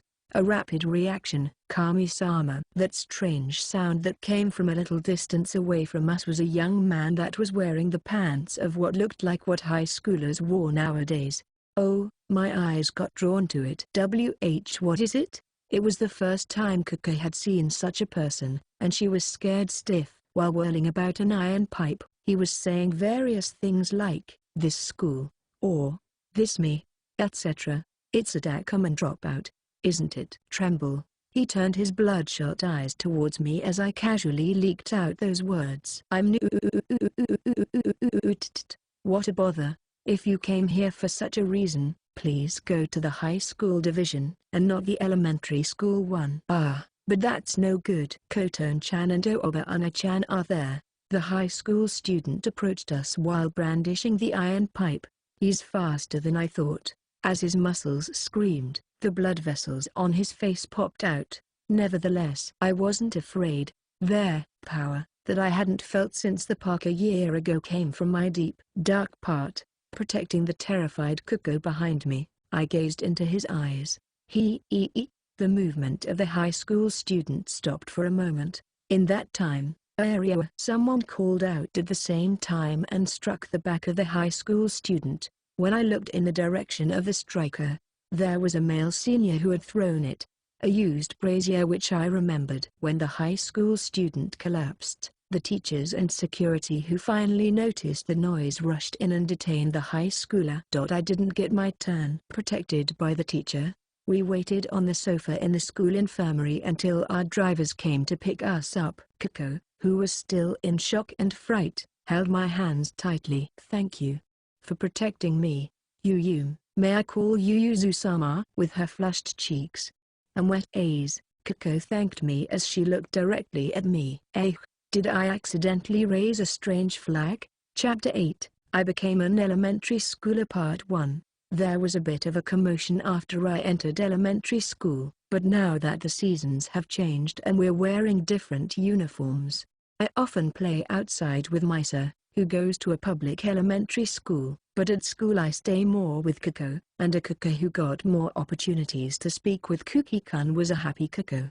Still, this child, who talks to me often regarding Kuki-kun, is a bit of a problem, I think. Speaking of problems, there's several. One thing is Misa. It's the dad thing. It's not because of the relationship with Koton-chan. The thing about Koton going over to the dad's place, it seems like father doesn't make much comment, but the problem is that at the shopping street where the ramen shop where the dad works is, it seems that the number of the shops rolling up their shutters has increased. The dad doesn't say anything to Misa or me, but when I was playing with Misa, I overheard the name of Kyun. Just to make sure, he did resign from the diet under the allegations of taking bribes, right? Kuki-kun's grandfather. There's nothing we can do as children, but it's a little lonely that we haven't seen many children other than ourselves in the shopping area.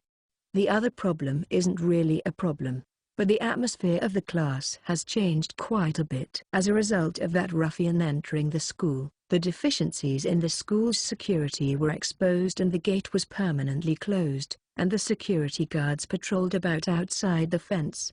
Why is that a problem? Although you might think it wouldn't be, it was a really big deal since they thought that it was me who had repelled that ruffian. How could a first-grade elementary schooler do such a thing? Virtually all of the upper graders didn't believe it, but the first and second graders thought no way, and stopped approaching me. That's right. If I think about it, it's just keeping the status quo. It seems that people will continue to be scared by me. That's right. At that time, Yuzu-sama caught me when I was scared of that evil ruffian. It's because of you, Kiko. Also, I began to feel stares from one of the boys in the class. That child is also a celebrity in a way. He was the child of a normal family, but his grades were excellent and he was in our class.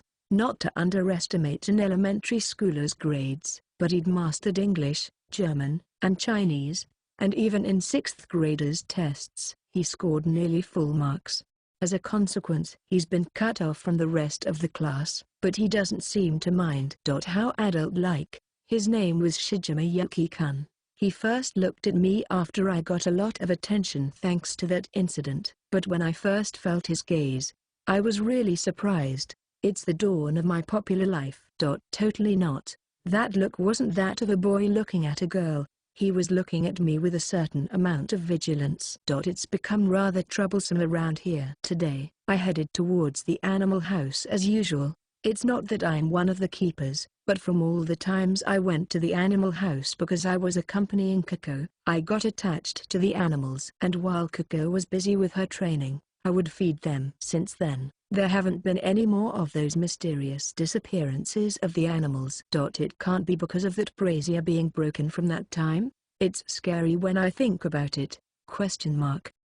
As I walked down my usual path, I heard a short shout from the back of the pet house.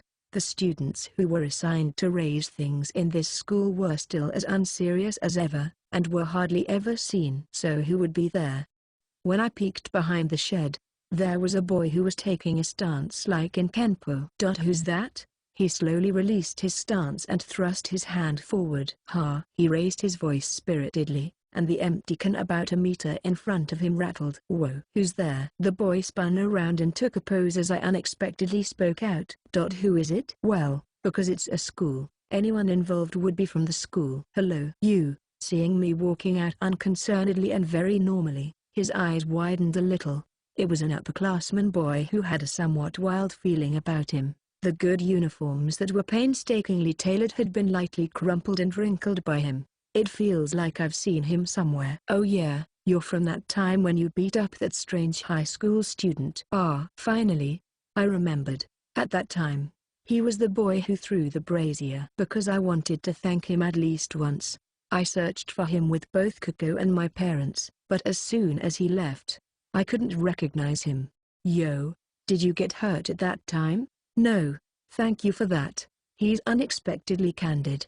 Or rather, he has the feel of an ordinary boy. The boys in my class are stranger. Well, it's natural for me to protect women as an ally of justice. I properly thanked him, and he said such a thing while looking shy. You were amazing. While being praised, I didn't forget myself. I am Kajima Onzada, a 4th year. Which year are you in? I am Tukaki Yuzu, a 1st year.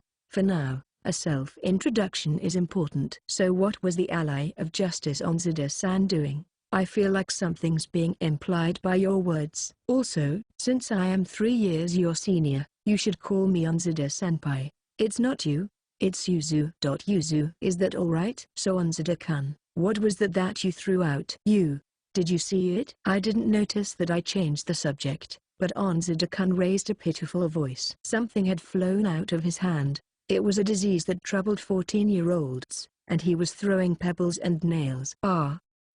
That's right, I threw a shuriken. Then where is it? Don't tell anyone. Onzada-kun looked around and brought his face close to my ear. That was because I threw it with care. The answer fell far into the disease category. It would normally seem like it was too late for him, but I was satisfied with the answer. At that time, something that was accumulating in Onzada-kun's body was shot out through the palm of his hand, and it shot out something. I don't know if that's the ki that Onzada-kun is talking about, but the answer seems to be most appropriate. If I hadn't seen it, I might have thought that it was a shuriken. Is that something like a fighting game? I only have knowledge of that degree. It's something like that. But the real thing is much more amazing. You can attack things like ghosts, too. Ghosts? Onzada-kun can do those kinds of things. Amazing.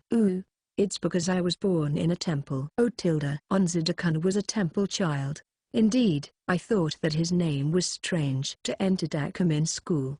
Is he the child of some great shrine keepers? And although I thought that it was impressive, did all ordinary monks have Killfly? If all of the people in the world could do such things, then wouldn't there be more people applying to work in the shrines? I don't know the circumstances of the shrines, but I don't care, either. Onzida-kun. I want to try to.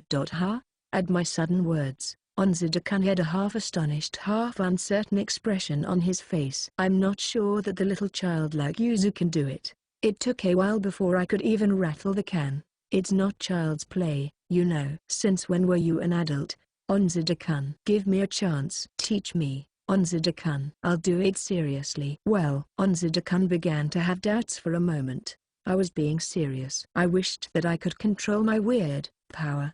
To some extent. One more push. It's all right.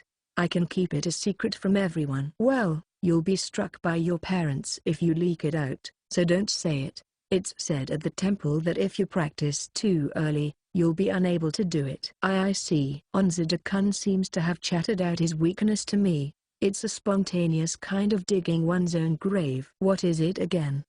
It seems like he's the gets carried away easily kind of person. Yes.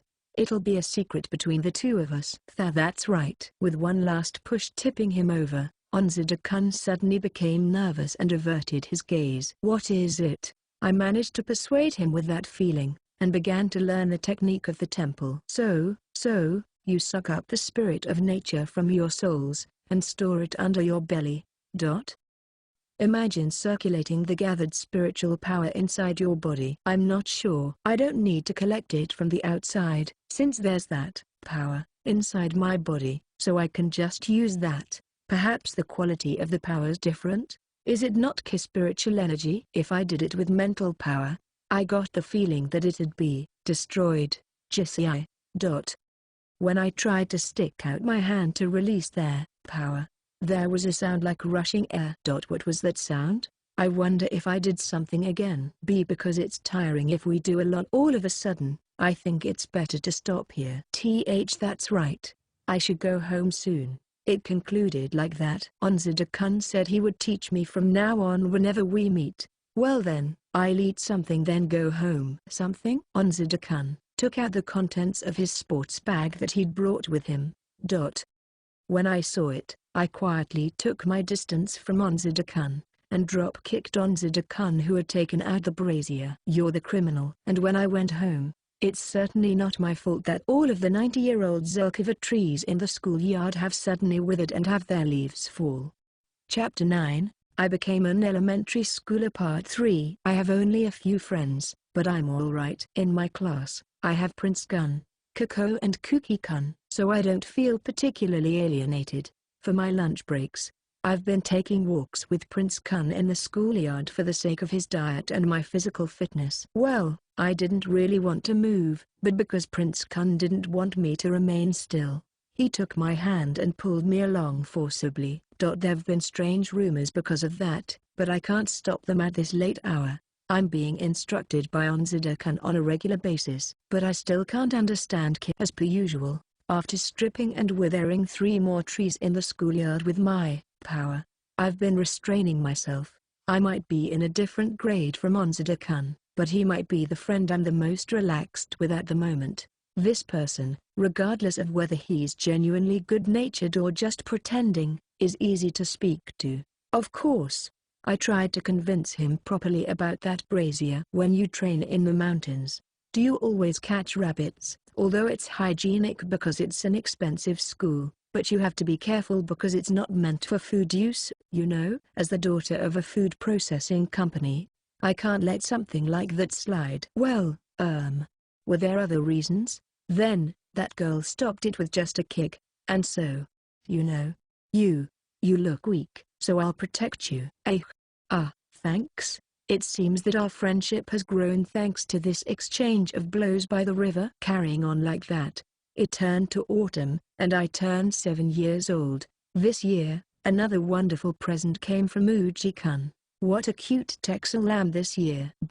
And then, nobody saw the lamb ever again. It's a light mystery. Incidentally, although it doesn't matter, It seems that the meat of the Texel lamb is the finest and has little fat, so it's great for diets. Uchi-kun has become much thinner, but he's still a little chubby compared to other children. Even then, when he gets called Prince by Kuki-kun, it gives me less mental damage. Today, Uchi-kun and Kuki-kun were playing something like soccer in the schoolyard. Kako was heroically holding onto a sports towel nearby, but I'm the kind that gets dizzy if I stay too long under the sun, so I went into the shade. "Hey, you there, come over for a moment, ? The wall that surrounded the academy is about 4 meters tall, and is electrified at the top. Still, it's not entirely fully enclosed, and the design was such that every few meters, there would be a small portrait-sized latticed window. When I looked through the nearby window, there was a pretty girl the same age as I was clinging onto the lattice. "Hey Tilda, you Tilda, come over here for a bit. Who is this girl? She's cute but her tongue's sharp." Her face was that of an ordinary Japanese person, but the color of her hair was weak and her eyes were brownish.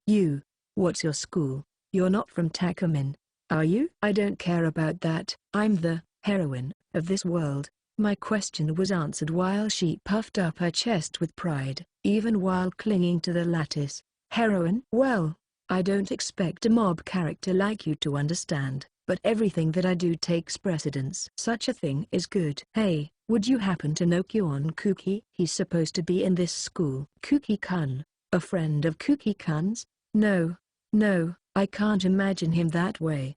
He's a pleasant person and a friend. But I casually turned my eyes towards Kuki-kun, and she seemed to have found Kuki-kun after that.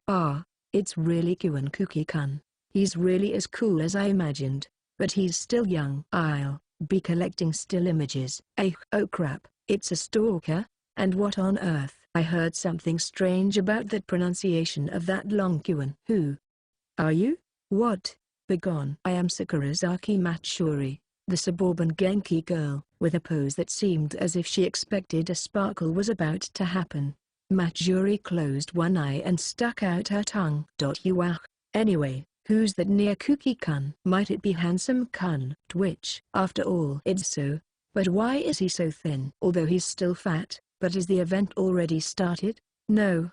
He might still get fat again. Matsuri began to grumble something or another. But how rude those words were. Prince Kun has also lost his habit of snacking, so I don't think he'll become fat. After that, Matsuri named several people, but I either didn't know them or their names were subtly different, so I couldn't answer. I have no intention of speaking out about others' personal information, and I nodded gently at her tails while I quietly pushed the button on the wall. Wait, you can't be of use. Well, you've been useful thus far, so if I enter Takumin, I'll take you into my group. I'll consider it. Hey, what's that person? Wait, it's Kako. What's that villainous woman doing? Missy, what are you doing over there? Inside the fence of the school, every several dozen meters, there was a direct communication line to the guards. A report button had been installed. It was just nice that it was close by. Just 2 minutes after pressing the button, a security guard was tapping Matsuri lightly on the shoulder. I am the heroine of this world then. When I'm done with my plan, I'll bury you then. Hey, say something to these guys. What are you doing? Then, she cried out a lot and was taken elsewhere. By the way, it was famous amongst some people that the security guards of Takumin were unforgiving to even minors who trespassed, thanks to the example of high school girls.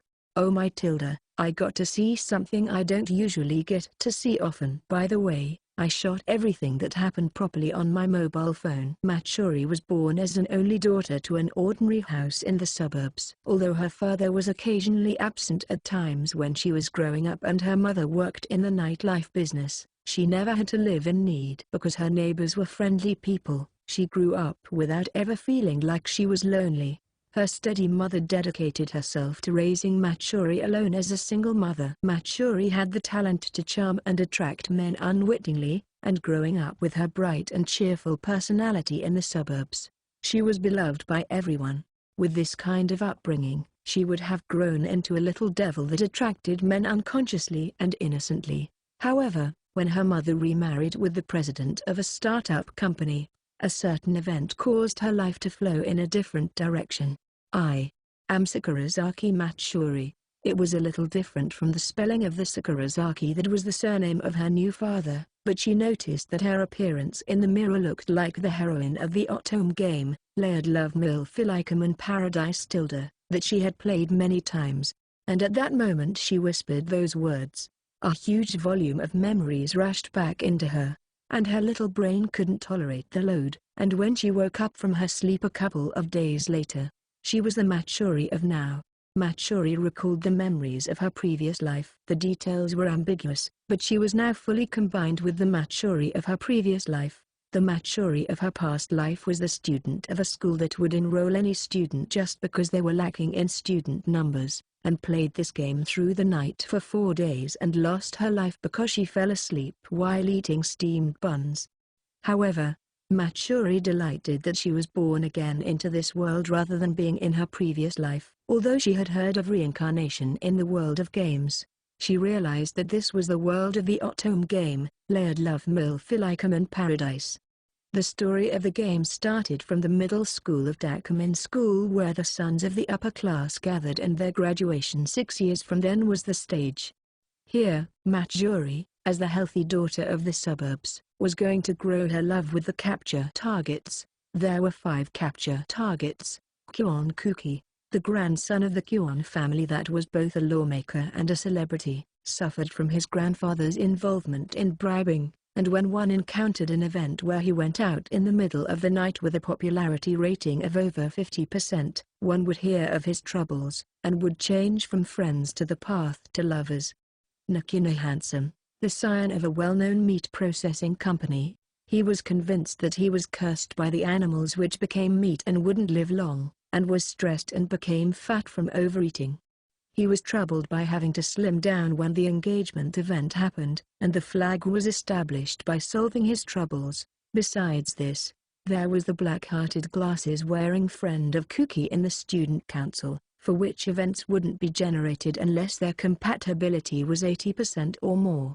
A boy born in a temple that used his mysterious power to solve the problem of Handsome Prince, and his love level wouldn't rise unless Handsome Prince's event progression went past 70%.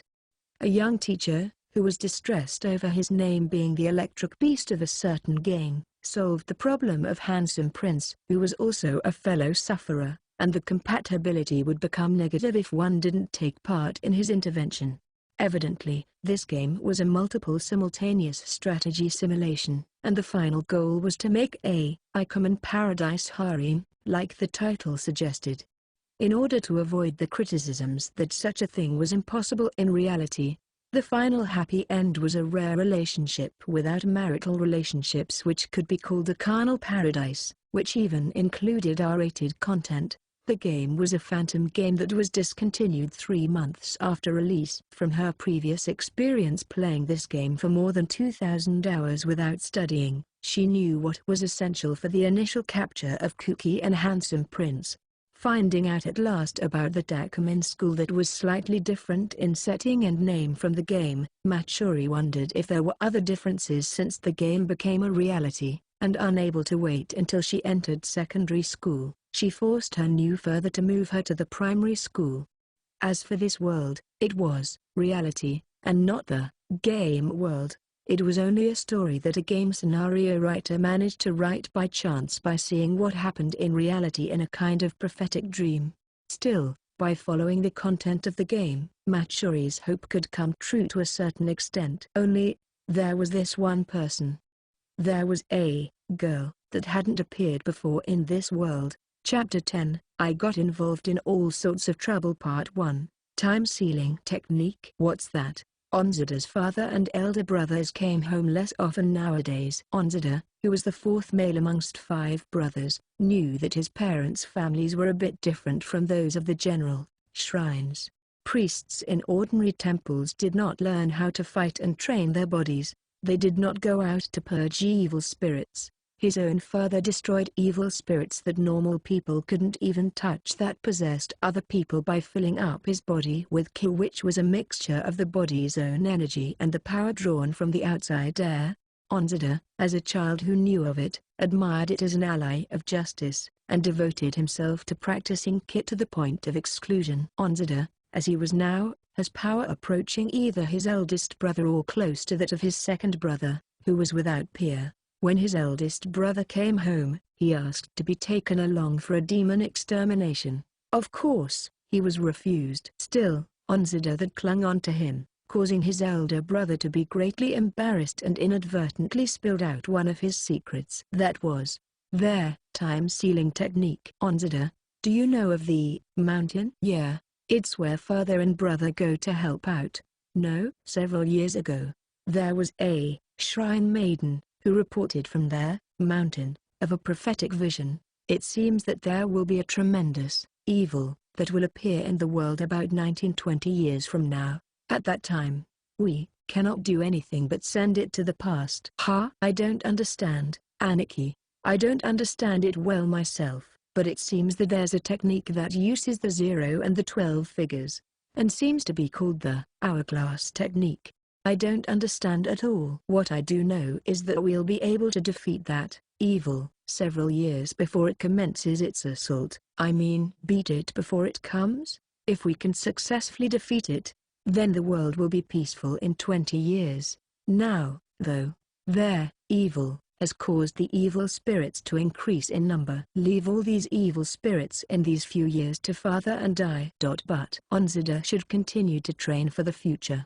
It will be your responsibility to seal that evil that will come back 20 years into the past. If you don't, I won't be able to protect my future wife. Well, I don't know.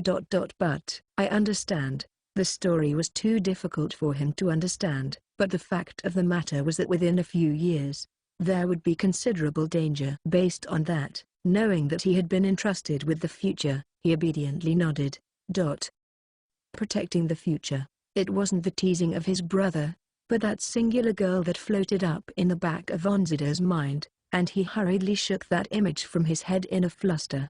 I've moved into the 2nd grade in elementary school. There have been no changes, is what I'd like to say, but it's changing bit by bit. Uchi-kun has become extremely thin. While he was cute when he was like a plush toy up until a while ago, when he lost weight, his appearance became much better. I often see the girls in the class call him Prince Gun, and talk to him. However, whenever I tried to join the conversation, the girls would all disappear at once. Are they still not accustomed to my appearance, or are they taking into consideration my needs? I don't want to know about the subtle feelings that I don't really know much about. Yuzu-chan, there was a party at our company, but Yuzu-chan didn't come. Uncle Dagaki and even Shiji Yuyuin-san's further came. Well, it's kind of a little bit too high society for me, where even people like the president of a company and a real princess Sama like Kago went. My father would be troubled if a fake princess Sama like myself went. Besides, at a party, if I was to get along well with the party's organizer's child, even if I was being watched with strange looks, strange rumors wouldn't spring up.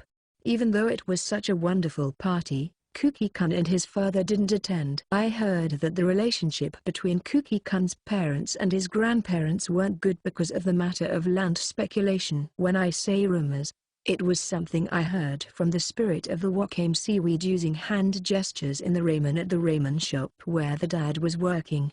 I wonder if I'm just tired. By the way, only Misa and I could see the spirit of the wakame. It's surely because both of us have pure and innocent hearts.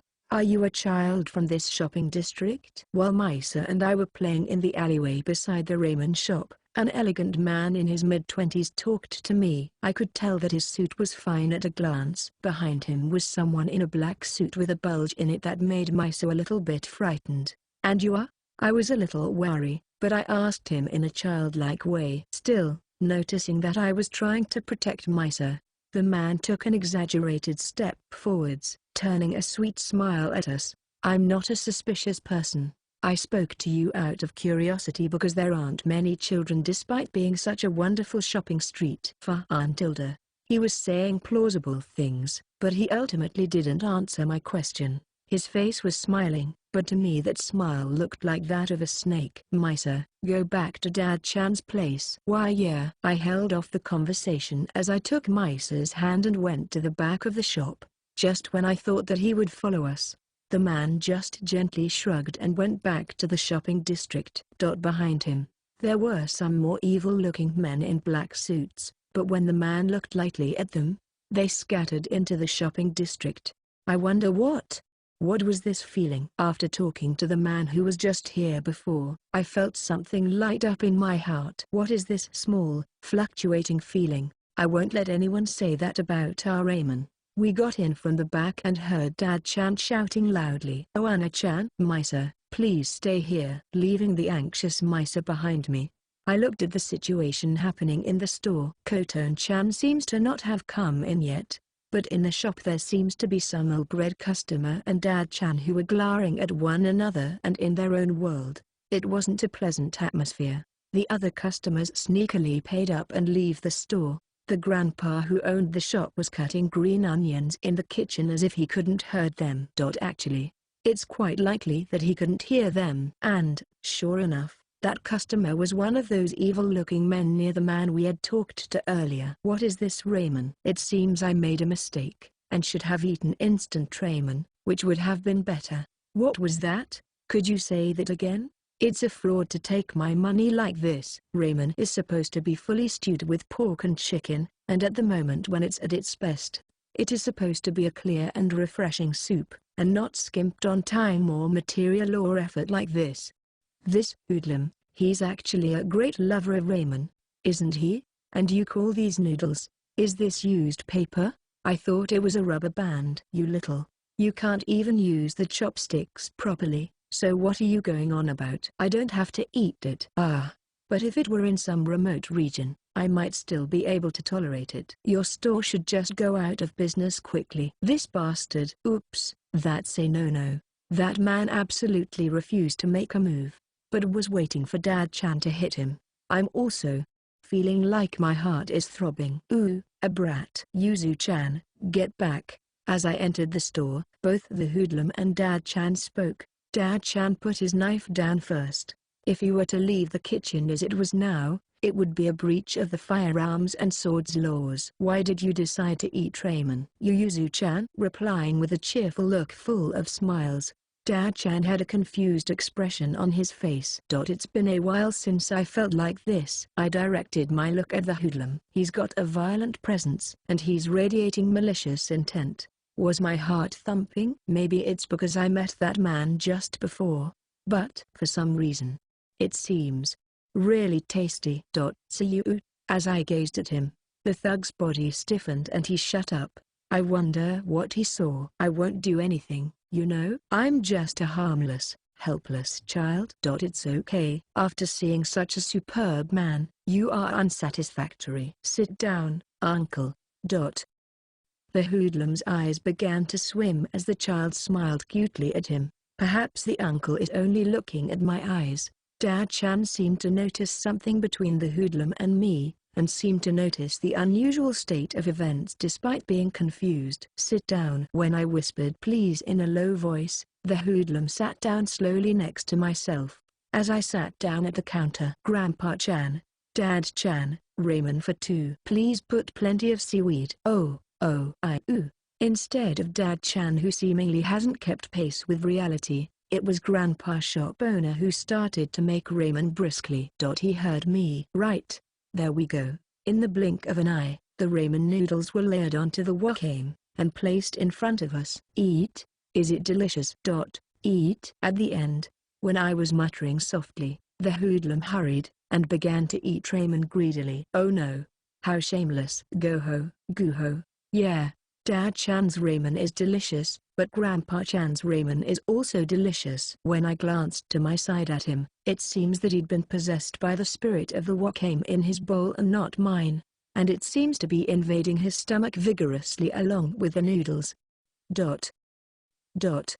You wowich. The hoodlum's face was starting to turn green. What? Why did it become like this? I felt like it just happened on impulse. Surely, it's because of him. Sorry, if you want to resent, Resent your boss. The green-colored hoodlum put down a large bill while shaking unsteadily like a fish taking its first bipedal steps on land and went off. It's a little bit too much, but it also includes the service charge, being next to a beautiful little girl. If I stayed here, would I meet that wonderful person again? Chapter 11, I got involved in all sorts of trouble Part 2. No, Yuzu-chan. You don't have to come every day, you know. From that day earlier onwards, I've been waiting for that delicious for that wonderful person to come to Dad-chan's ramen shop, because I couldn't go meet in the places where hoodlums gathered. I think Dad-chan thinks that I'm apologetic and that's the reason I come every day. Should I extend my net to the other shops too? Yuzu, what did you do? That's rude, Koton-chan. I'm waiting for that lovely man to come. Yuzu likes older men. It's honestly a bad hobby. I don't want to be told that by Koton. Since I was here so often, I began to assist the shop along with Misa, and the number of customers seems to have increased. I will help Mayana-chan and make this ramen shop a splendid one. Yeah, that's amazing. You can do it, Misa. Yeah, Yuzu-chan. Misa is the same age as me, but I felt like she was cute and young, like if she was my little sister. As I was kneading the cheeks of the cute Misa, Koton, who heard Misa's declaration, came in. Before that, is this shop going to stay in business forever? I hope that it can continue until he can run it alone. Why, there are a lot of customers. The harassment from the hoodlums had also been decreasing. As soon as the hoodlums who were harassing the other shops came around to this place, I entertained them, and they all became honest. Before I knew it, the harassment to the entire shopping district was reduced. It's a lucky break, or maybe something a little different. Hey, the shopkeeper is getting pretty old. No? He said that he would return to the countryside and retire once he couldn't make soup. He has good skills too, but it's important for the customers to trust the shopkeeper's taste. Yeah, Oji-chan's ramen has a kind taste to it, don't you think? I too like Grandpa-chan's ramen. It's not going to turn out well. Trust in the product. Or perhaps I should say it differs from selling. Will it sell if people's complexions turn green? One day, the chauffeur didn't come to pick me up due to mother's circumstances.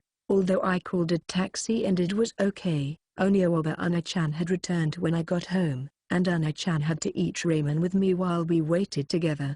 Both father and mother seemed to know about Dad-chan and Misa. I knew, but I couldn't do much more to lend a hand and say that we won't stop involving ourselves. It's a subtle position. The adults were not being honest. I'm going to buy some juice. Don't go too far. Yes, it's not a matter of me wanting to drink juice particularly, but recently, it's been getting hotter. So dealing with the roaring fire in a ramen shop is tough.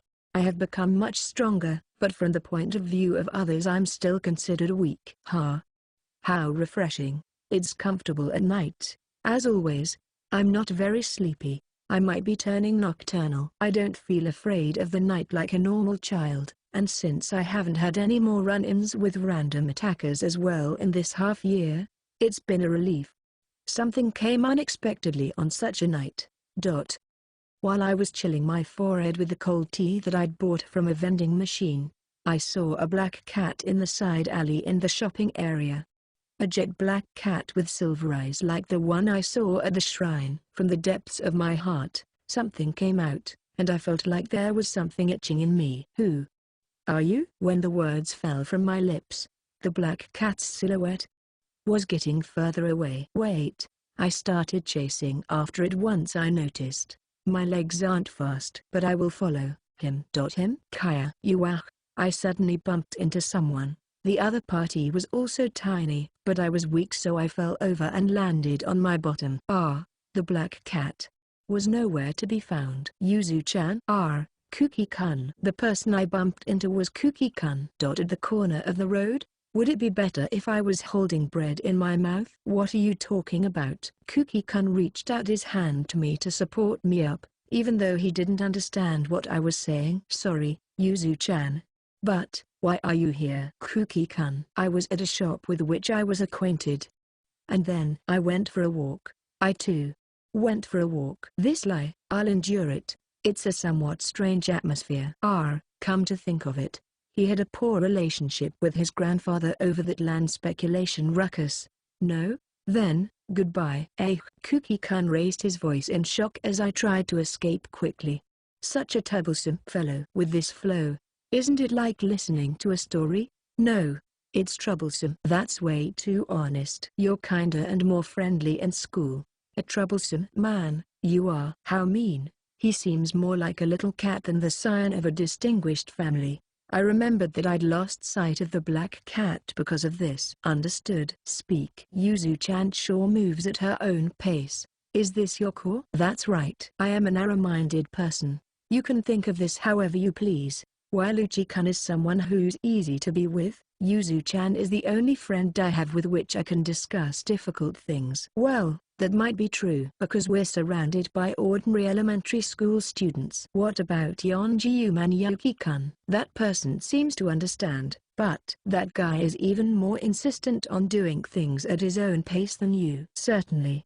He feels like he doesn't have time for other people. And I'm free? Well, I don't mean that. But you seem to be soft-hearted, and there's also the fact that you don't deeply involve yourself even if you do know the story. Also, Kuki-kun scratched the end of his nose with his fingers as if he was feeling a little shy. Kiko trusts Yuzu-chan. I was wondering if she hated me because she kept a distance from me. But Yuzu-chan told Kiko something. Did you not? Well, ho. The misunderstanding has been unraveled, and the distance with his fiancée has shrunk all at once. Yuzu-chan. Please stop grinning like that. You look like my mother. Well, it's all right. It's all good. Yup. My good friend Uchi-kun was becoming a handsome young man, and it was unfortunate that he was getting clung onto by the Onisamas in the upper years like a god of rot. Kuki-kun's story was, as expected, about his grandfather. As expected, he didn't talk about the land speculation, but it seems like they were gathering a ridiculous amount of money for a return to politics. Kuki-kun's father was his grandfather's secretary and wanted to oppose the idea, but he had found a bride in Germany when he'd gone overseas to study, and ignored the marriage that he had been forced into by the grandfather. Because of that, it seems like his father wasn't in a position to speak out against his grandfather. Kuki-kun hates his grandfather. I don't hate him, but I don't like him either. As a politician I think he's amazingly upfront, but I don't have any good memories of conversations with him, and he treated my mother quite badly. Fun. Generally, the problem with my grandfather is having done things with the secretaries and the butlers for a long time. It's the problem of Kidu.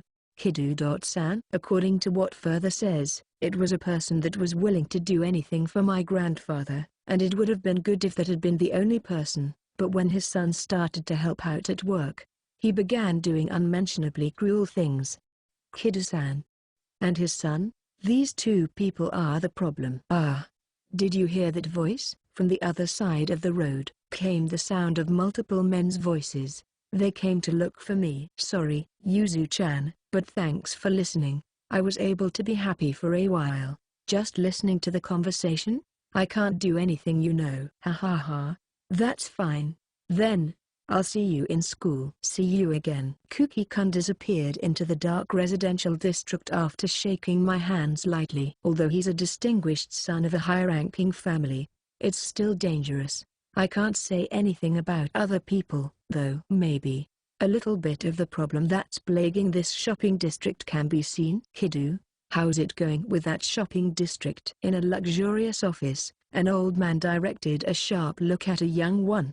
There were 3 people in this room. An old man wearing traditional dress was sitting on the sofa, and a man in his prime stood near him, while the young man stood by the door which was further away. The eviction rate has exceeded 30%, although it is taking a while. That time is a problem. How much time do you think remains until the next election? And 30%? That hasn't even increased by 5% over the last month. But, sir, there are only a few shopkeepers who own their shops remaining. If we clear them off, the other stores will accept being cleared out. The man in his prime, Kidu, had served this master since his father's generation. He was a rather arrogant and ambitious man as a politician, and it wasn't just for money that he was doing land speculation. He understood that it was necessary for the development of the region. and felt an impatient hatred for the shopkeepers who were reluctant to leave.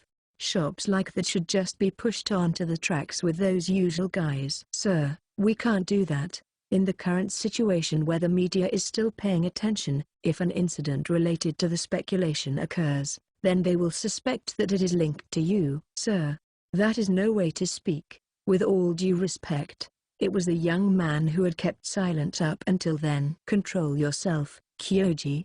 You're just a youngster. No, let's hear your opinion. The old man stopped Kidu and turned to look at Kidu's son. Kyoji, the shopping district has begun to regain its vibrancy recently. The people who've gotten involved with it have become strange and the development is delayed. What is there? We have not been able to investigate, so it's currently still unknown. Although it's just a shopping district, if the uneasiness has disappeared and the vibrancy has returned, then all we need to is to add more uneasiness.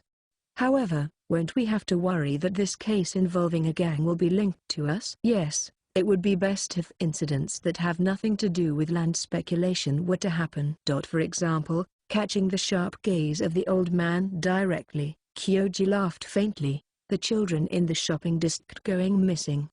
How does that sound? That? Chapter 12, What I Wanted to Say Part 1. Early in the autumn, I turned 8 years old.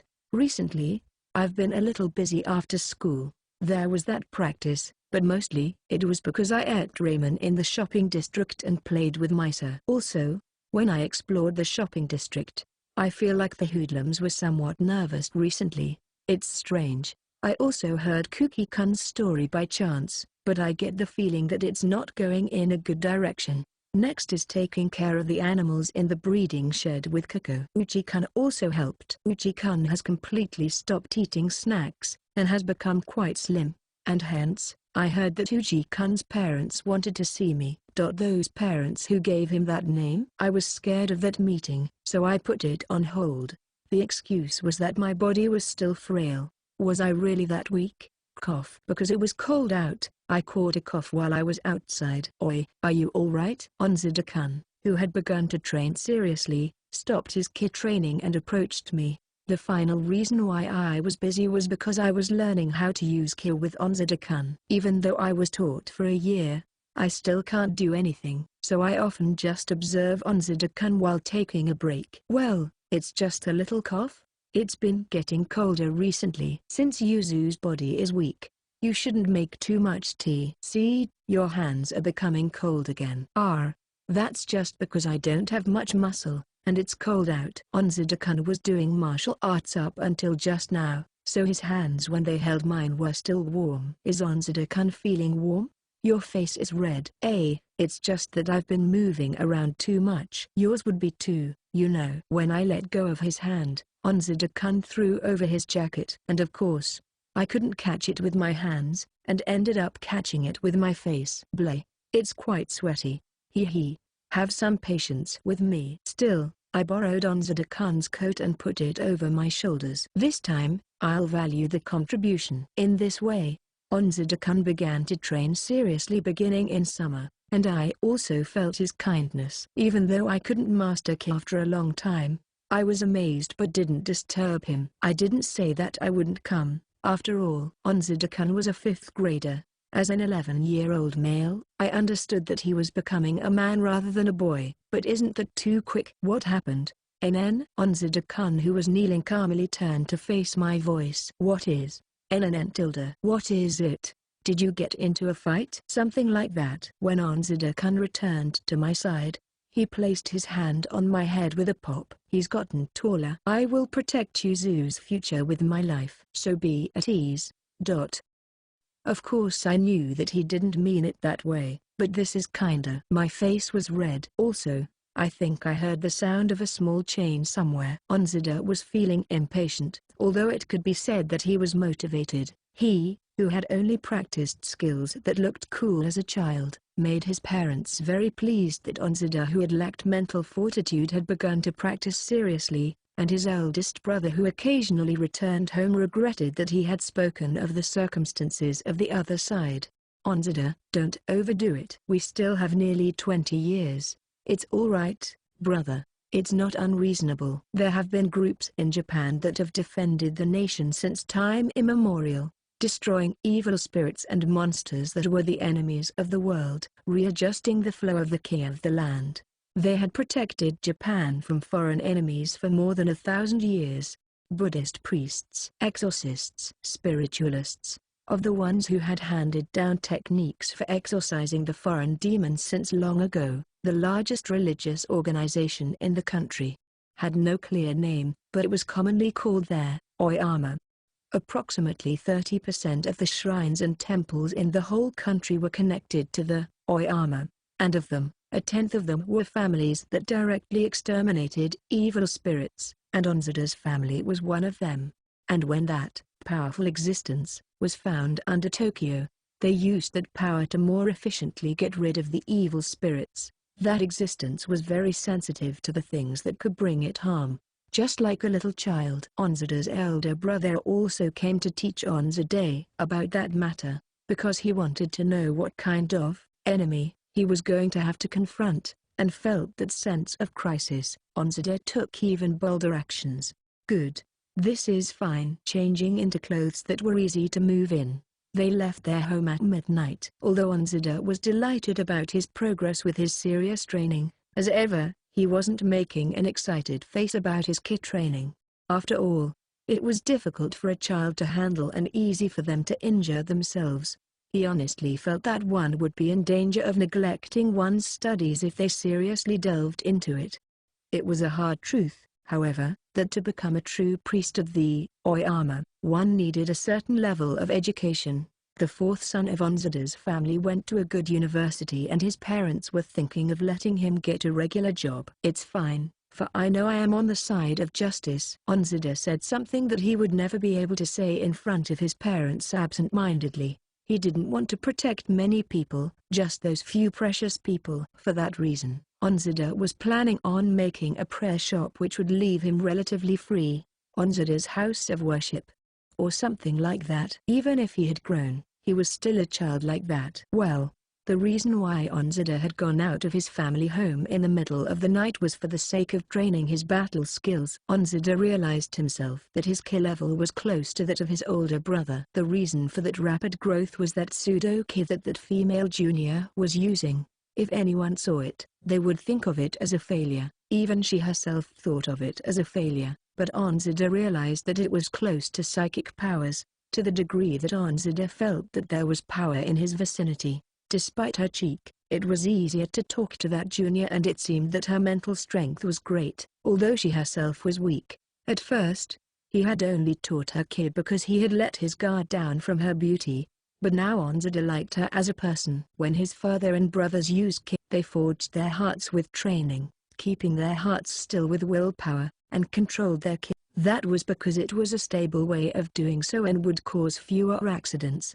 However, how that girl used her power was the complete opposite. Rather than letting it run wild with her immature feelings, she let it run wild in a stable manner with her high mental strength. Even though it sounded unreasonable just saying it, it fit her perfectly on the first try. Onzida listened to his brother's words, but felt that this power method suited him. I wonder where it is. Onzida calmed his wandering mind and searched for that presence, looking for the spirits of the land or a wandering ghost. They didn't have the presence of a living being, but there were times where he could feel the flow of a gaze and their emotion, while it would be especially strong if it were an evil spirit or a vengeful ghost. They were rare, so encountering one shouldn't be common. It's here. Although spirits weren't visible to the normal eye, they were able to be seen by a person with strong ki, and by recognizing that it was present, it became clearer. It was at the corner of the park. He didn't know if the spirit had been in an accident or had committed suicide. It was a vague outline of a middle-aged male, but as it turned its dark eyes towards Onzida he recognized it as the spirit. It wasn't the first time he'd seen a spirit, but it was his first time confronting one, and hence Onzida felt a bit of cold feet. Did you want to say something? Until now, Onzida, who felt that he had only seen spirits as something to destroy, spoke to it. Neither his father nor brother felt anything. They just got the exorcism done. What Onzida felt, although it might just have been his gullibility and childish sentiment, caused him to hesitate in doing so. The gaze of the ghost tethered to the earth shifted slightly. Following the gaze, he found the flowers that someone had offered it withering, and a small sake bottle was visible. "Is it okay if I open it?" Even though he asked, the spirit didn't answer. Onzada opened the cap of the bottle of sake, and splashed it on the stone that the flower rested on. "Is that okay?" After being asked again, the spirit looked at Onzada. "Can you even talk?" Cough. Onzada made an unpleasant face and coughed unexpectedly when he licked a bit of the liquor. Seeing that the expression of the bound spirit seemed gentler than before, Onzada took a closer look. "Is that enough?" Onzada scattered the spirit with the key in his palm.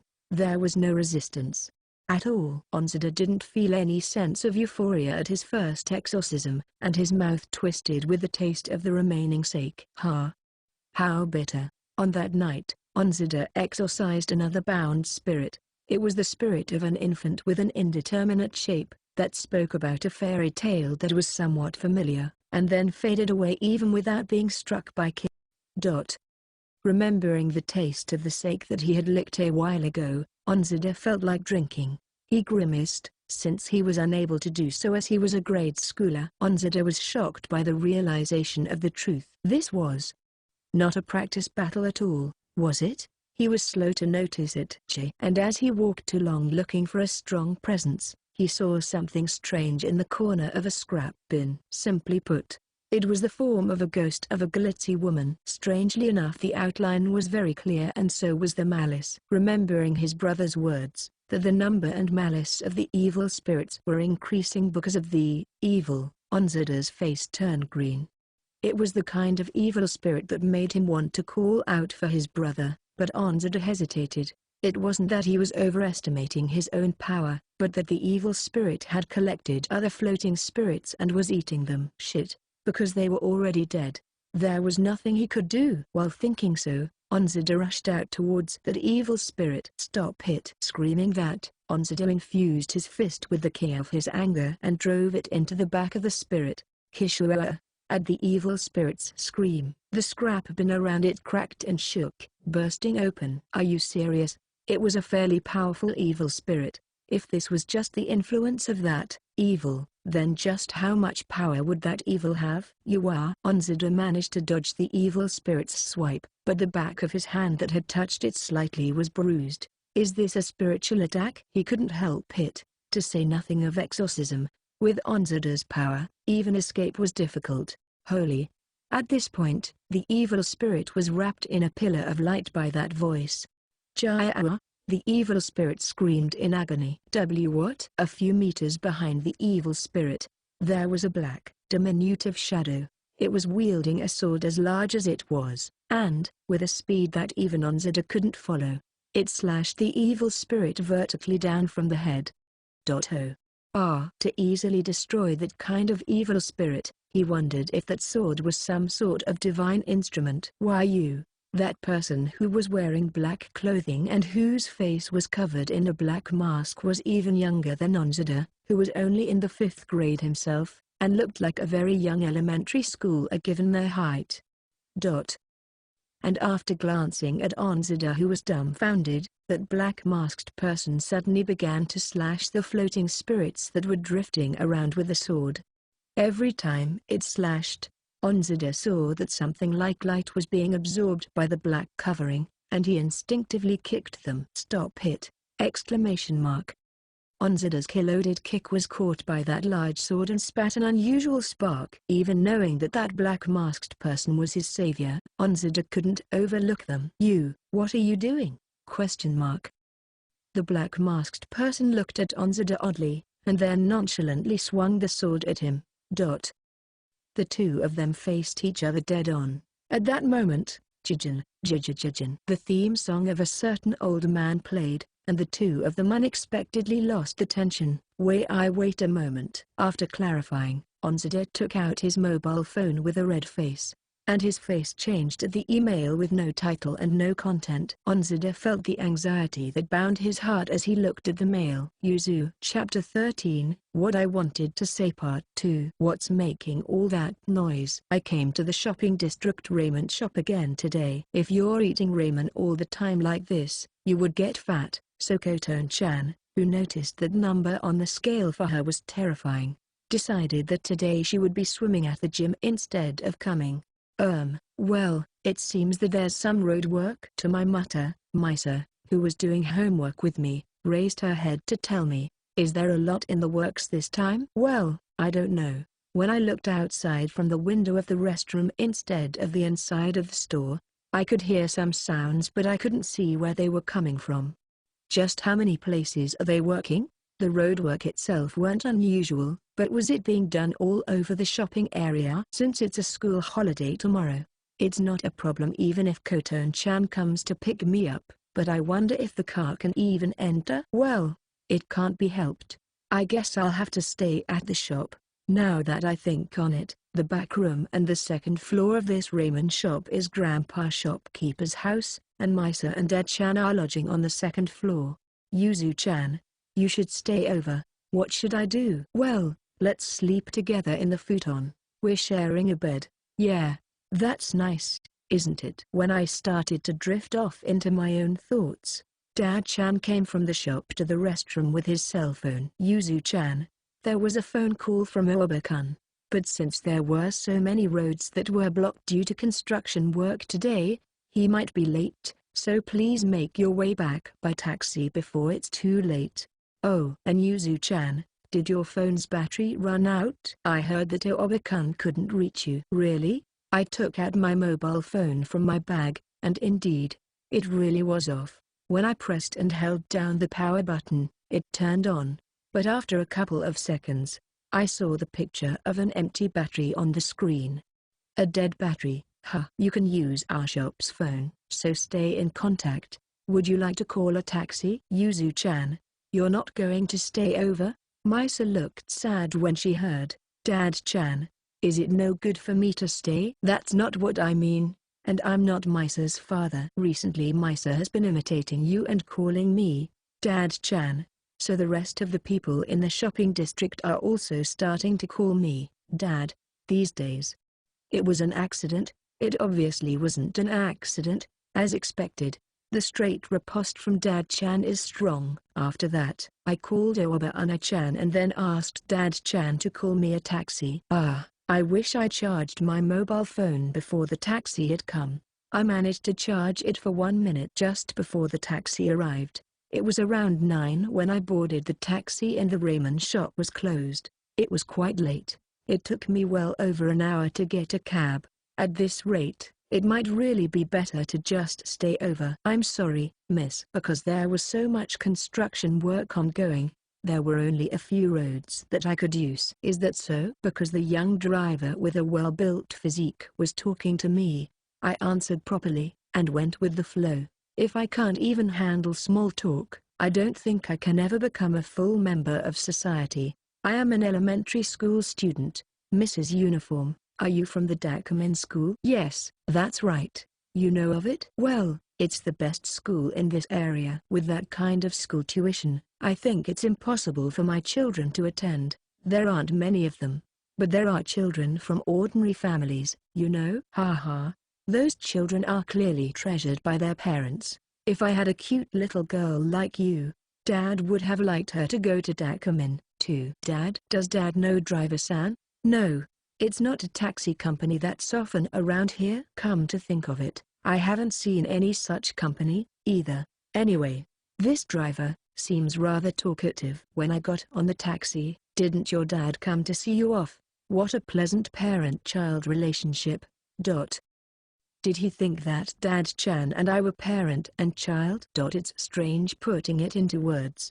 People who come by the shopping district often would know that I call him Dad-chan. But when did this driver hear of it? Even though he was from the taxi company that was used by the shop, he didn't seem acquainted with Dad-chan. And even though he's a taxi driver, he doesn't seem to know where I'm going. The conversation got interrupted as I stayed silent. The driver seemed to be trying to get something out of me. No, it seems that he wanted confirmation. Mr. Driver, isn't this the wrong way? My apologies, but there are many roads that aren't accessible thanks to the road construction. This might be bad.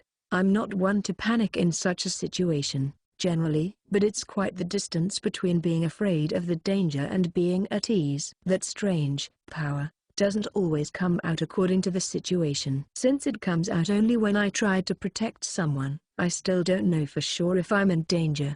Besides, this construction work itself is also suspicious. I wish to get off here. Please stop the car. I can't do that. It's only a little more until we get onto the highway. The highway? Although it could take up to 20 minutes by car to get to the ramen shop from the Tukuki estate, there's no need at all to use the expressway. Ah, this is bad. Even if it wasn't a kidnapper or some devious criminal, there's no doubt at all that this is one of those corrupt taxis. If you don't stop, I'll get violent. Why not try? The driver dropped his veneer of goodness, and his voice dripped with condescension. It's a guilty confession.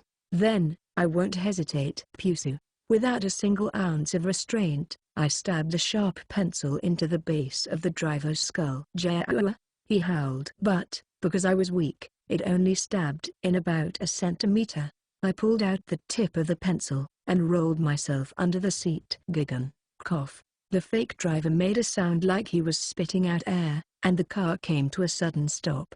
Thinking about it properly, it would have been dangerous if he'd collided with an oncoming car, but it's too late by far now. You cheeky brat. Oh my, you survived? While he bled profusely from his forehead and neck, he stretched out his hand to grab me, but I gave an elegant smile, and left the car from the back seat.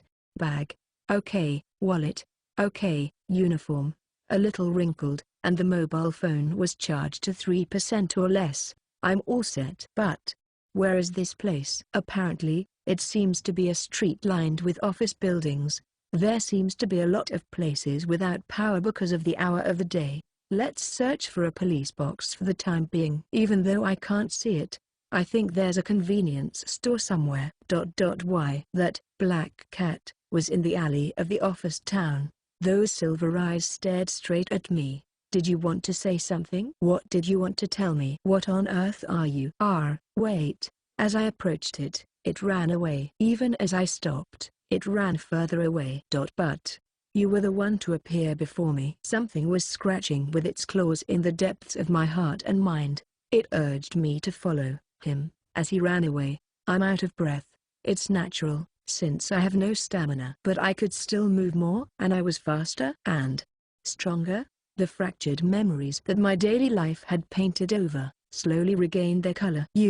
What did you want of me, you brat? I've found you. Where was I? I was in something that looked like a vacant lot when I recovered my consciousness, and from behind me, while holding the back of his neck with a cloth that was dyed with spots of red, was the fake driver, looking at me angrily. Oh my, you seem energetic. Stop playing the fool. Beside the fake driver, there were also some other ill-bred ruffians.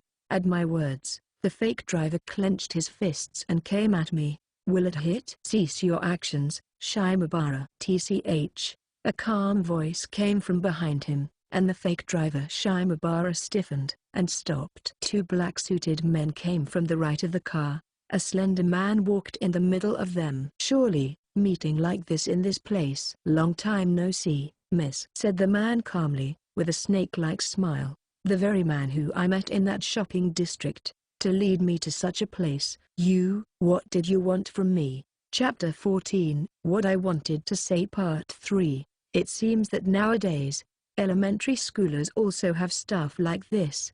Society nowadays is dangerous. I was struck with an idea, and tried to do something I hadn't with the battery-powered cell phone inside of my pocket. Even if the battery was running out, it would still start up for a few seconds.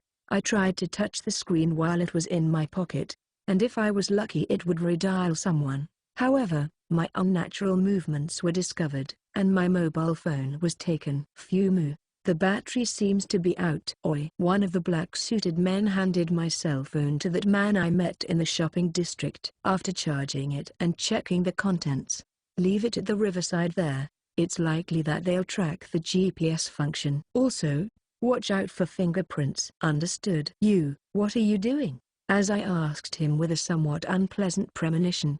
He had a thin smile on his face and bowed as if he was facing a noble. Please, call me Kyoji. Oh yeah, you were carrying that phone, but it's so common for children to go missing in the river. So said Kyoji as he cut himself off in the middle of his explanation. Was it because it was troublesome? Did he think that children wouldn't understand? Maybe it was both, but surely it was something like this. If they mistook that I had drowned in the river, the police would take their time to search it, but since I wasn't going to be in the river, the investigation would be derailed. And finally, he was going to make me a drowned body. Again, from the depths of my heart, something like a fragment of a memory emerged. It gradually connected the dots little by little and filled with color. There was something like this before. I was kidnapped. What did I do? I remember little boys and girls. As it was, I was taken onto their car and taken somewhere. By the feel of it, it was about an hour. I thought that we were going quite fast because we got on a highway along the way, but we got off and on several times, and ended up in a narrow street as if we were waiting for someone. As I glimpsed behind me, the fake taxi driver who was sitting in the rear passenger's seat stared at me with eyes filled with hatred, and I waved at him lightly while smiling. You're rather composed. Kyoji looked at me with eyes of amazement. Is it uncute? You're definitely composed. While that was happening, we entered a region with many trees, and reached a building. A school? Yes, that's right. It was a school that went out of business 5 years ago due to the decrease in enrollment. They had thought that the countermeasures against the declining birth rate would be effective and the number of children would increase, but the results are as you see. Even though countermeasures and subsidies are all right, with no hope for the future, the number of children won't increase, you know? Are you really an elementary schooler?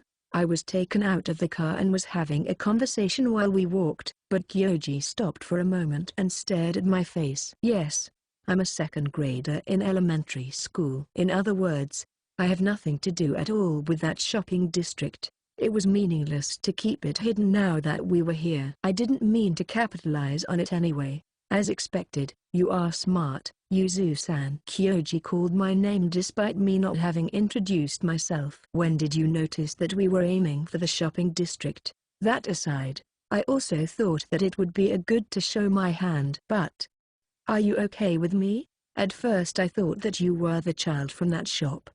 But it was good either way because Yuzu-san is famous in the shopping district. Life sure is full of parts where things don't go one's way. Truly, you are unlike any child. If you were an adult, I might well fall in love with you. It is a pity that I will not see you again. Yeah. It is. Really. Why am I not afraid? I knew that it might be possible that I couldn't be able to see my family anymore, but in one corner of my head, I got this sense that it wasn't entirely certain that if I was killed, my life would disappear. Or so I thought of myself. Whatever kind of elementary school student I am, I'm going to the principal's office on the second floor of the office building.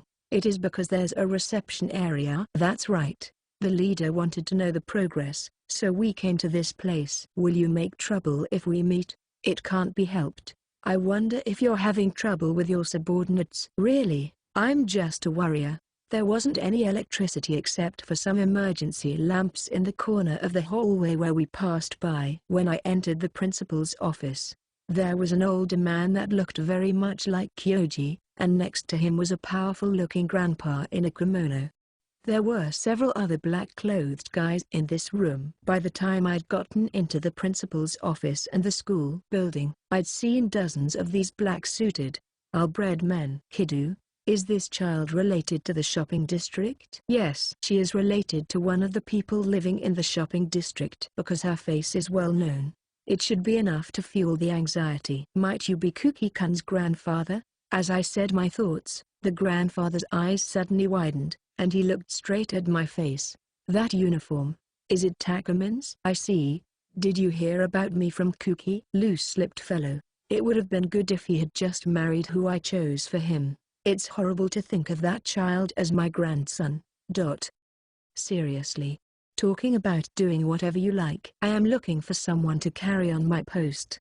Let's carry on with the plan after I return to the world of politics. Understood. Make sure you get a good partner that will bear me decent grandchildren. Is Sir going to make one himself? Said Kyoji from the side, interrupting the conversation between the grandfather and Kidu. Hey, Kyoji.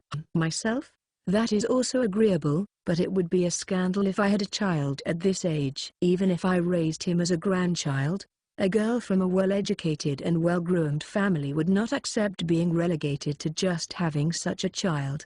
Besides, I do not have the time to wait until he becomes an adult. Several years from now. Thinking about it, it should be someone of a good family, and with intelligence. Hey. Here is someone who has seen through the plan that Sire is behind the entirety of everything. Ho ho. Suddenly, everyone's eyes were staring at me. She'll be able to have children in about 5-6 years. She's pretty and has a good head. Furthermore, she's a missing person too. I could feel their malice bubbling up like hot coal tar. From within me, something brushed aside my warm everyday life, and a dark lump slowly appeared, smiling faintly. A person who doesn't think of others as people. A rotten heart. Ah. Why? It just looks so delicious. Kyoji felt something, and then started back when he looked at me. With his eyes following me quietly, perched on top of the large tree outside of the window of the principal's office, was that black cat. I see. He wanted to tell me this. I am a demon. Ha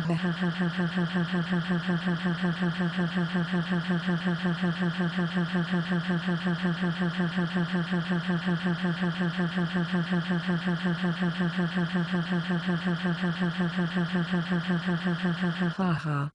Chapter 15. The Demonic Christmas. Why did you follow me?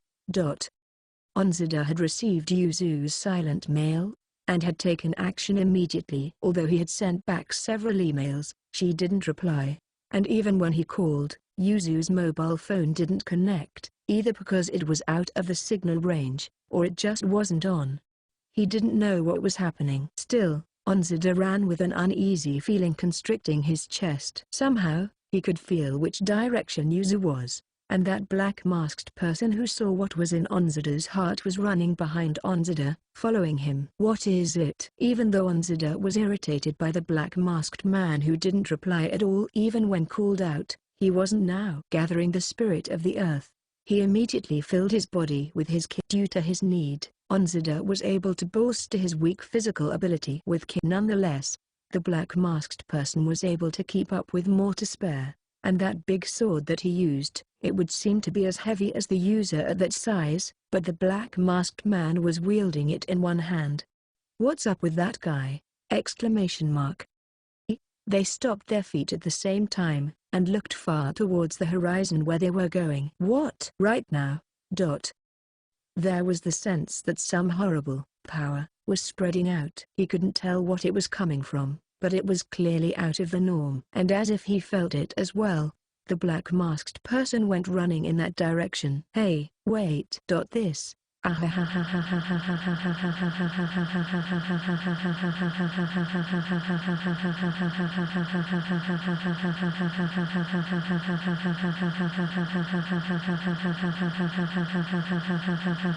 ha. In the dark, abandoned school. It began abruptly. The adults who were conversing felt something about the presence of the girl who had gone silent change, and suddenly, she began to laugh out loudly.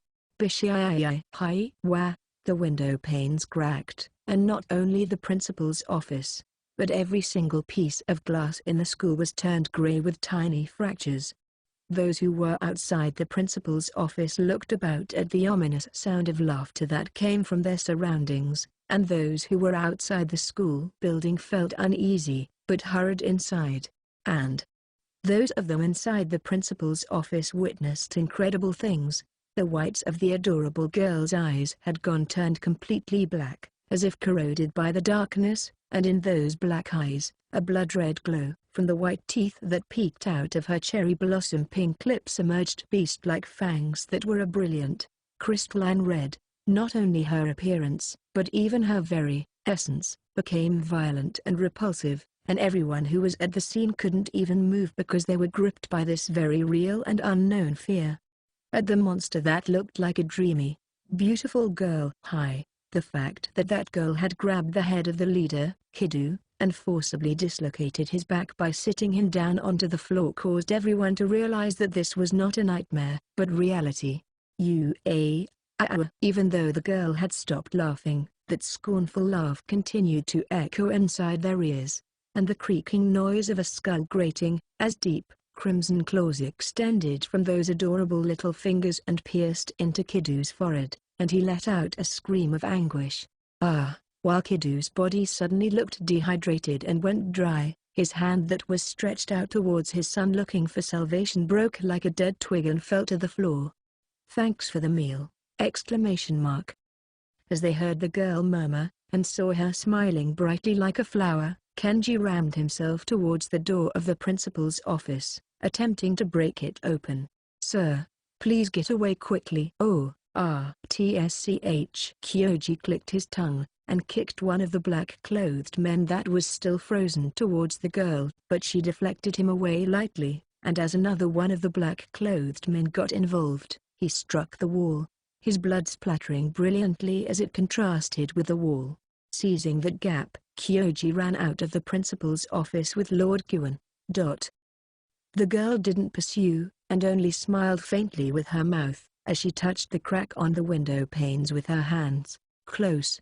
At that point, even though he felt a dreadful chill, the sense of danger was still slight. However, it gradually turned into a very real terror. The outside doors can't open, the windows are impossible to open, too. It's clouded over and I can't see out. Break it. It's also hopeless. It doesn't break even if I strike it with a chair.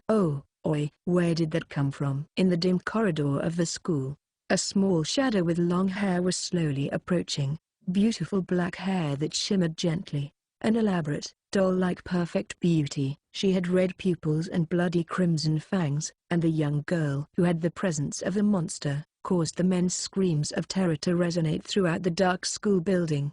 The adults were running about screaming while they tried to escape from the school building with no exit. Chasing after them, a small, cute little girl. The men ran away, but were overtaken, and at their wits' end, they were torn apart. These men, who had lived in the underworld, had scorned the weak up until now, were unable to even think of resisting. Threatening others with their fists, they would be obeyed by the general public who had frightened expressions on their faces when dealing with them. But these men, even if they did survive this, would never be able to live in that kind of shady world again. Because this world, there was someone who looked so weak, was actually a hidden monster, who was crushing them like insects. It's coming.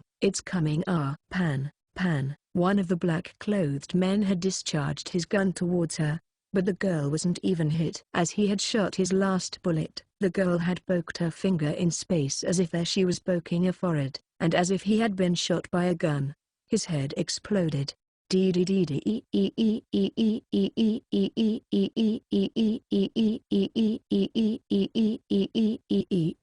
As the hoodlum thrust out his dagger wildly at the little girl, she grabbed the blade gently with her fingers, and flung the blade and its owner towards the men who were trying to escape through the other end of the corridor.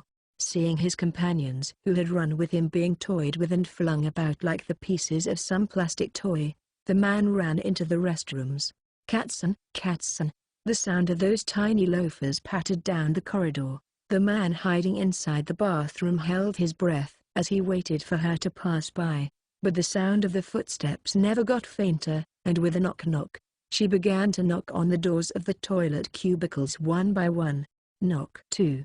The door he was hiding behind was knocked on, but the man clamped a hand over his mouth and held down his scream. And then the door next to his cubicle was rapped on, and the man who had lost all of his strength from the tension sagged and leaned on the thin partition. Again, the cubicle door he was in was hit, and the man shrieked out instinctively. Don don don don don don don don don don don don don. The door was hammered repeatedly with a terrifying power, and the hinges flew off. The door smashed, and a hole was opened in the panel boards. Seeing that girl's face from that hole smiling with her fangs bared, a scream that echoed throughout the school leaked out of the man's mouth. Hearing that scream, someone in their death throes, the fake taxi driver, Shinohara, yelled out and tried to draw attention. That brat, that brat, that brat, that brat. Curling up in the corner of the science classroom where he had barricaded himself, Shinohara waited for the fear to pass. That damned, brazen child who had stabbed him with a pencil. He had planned to ask Kyoji to let him torture that girl to death with his own hands when the time came to get rid of her. Shinohara had already crossed beyond the boundary of understanding into a world where a child was killing him. What is that? Shinohara was shaking while holding his head, unaware that he couldn't hear any sound from the surroundings. Had someone been killed? Had she killed everyone and gone away somewhere else? Shinohara chewed his nails and asked himself while trembling. She might still be there. She might not even exist. Shinohara stooped over, hoping to not be seen as he hid under the science classroom table. A little bit more. Surely, if there was nothing up to the door, that monster should have gone away somewhere else. And just then, when he had relaxed and let his heart hope again, his eyes met those of the girl, who was crouching under the table. Screaming like his throat was being torn out, Shinohara backpedaled on all fours and ran all the way. A small hand was holding his ankle. Shinohara leaked out a strange voice as his eyes rolled back into his head, and after one last quiver, his heart stopped. The ghost story of the school. Excuse me, it seems I overdid it for a moment. Hey, it's that thing. It's one of those test of courage things that people get strangely enthusiastic over. Or something like that, but it's different from a test of courage from that. If you get found, you die instantly. Well, since their soul was being collected, isn't it nice? Yes, I am a demon. I don't think I did anything wrong when I laughed out explosively when I realized it. My memory was still kind of jumbled, but I finally understood that I was not a human. That was what that black cat wanted to tell me. It told me what I really was. Surely that black cat that knew of their truth behind my clouded memory and is the key to me recovering my memories. Surely I am someone that black cat knows. When I recalled the black cat, something clawed up from the depths of my heart, but it didn't come out completely. I will see you again. That's what I thought. And there were things to do now. A demon feeds on the souls of humans. I got excited by the malicious intent of others, because I subconsciously wanted the delicious soul. I don't want pure and innocent souls. I wanted a rich soul that had been steeped in malice and hatred. I recovered the souls of the hoodlums and the black-clothed men, but their taste was monotonous and hollow like eating candy floss. The soul of that uncle, Kidu, had a reasonably good taste. Still, although it had been aged, it wasn't delicious enough, and it just stimulated the appetite after eating a soul for the first time in so long.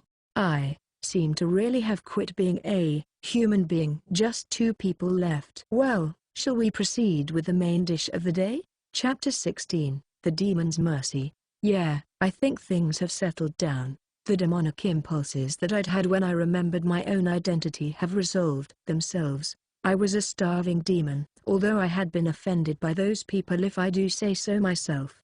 I should still reflect on how I played around. But 2 more people, Kyoji and Grandpa Kyon, can't be overlooked as it is. Although their land speculation I could overlook, they tried to harm me, and if I left them alone, they might do the same thing to Misa. Also, because they know my true identity, I don't think things will end so easily like this. What is with that villainous sounding line?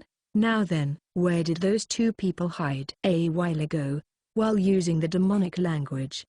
Their spirit language? I'd sealed all the ways out of this school. If it wasn't someone with more power than I had, they couldn't even force an air molecule in, because of all the hoodlums making so much noise in here up until a while ago. The oxygen's getting thin, but we can still go on for a few more days before the oxygen runs out. Even for demons, willpower is important. Right now, just because I ate a lot of souls, I'm not really feeling greedy. Well, that was inconsequential. Phew. My fragmented memories also emerged, and they were a mess. But after rearranging and looking for things that I could use from them, a bit of knowledge that seemed useful came up. Summon. I used my power to create a small summoning formation in my hands. If I can sort out my memory, I think I can draw a more complex summoning circle. But for now, that's enough. From my hands, black pieces fell with a clatter to the floor.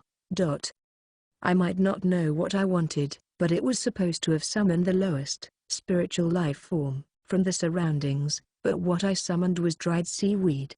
As a last resort, I scattered it across the corpses that were lying around, and the wakame seaweed that absorbed the blood began to move into the body, manipulating them as it groaned with an yubu tilde.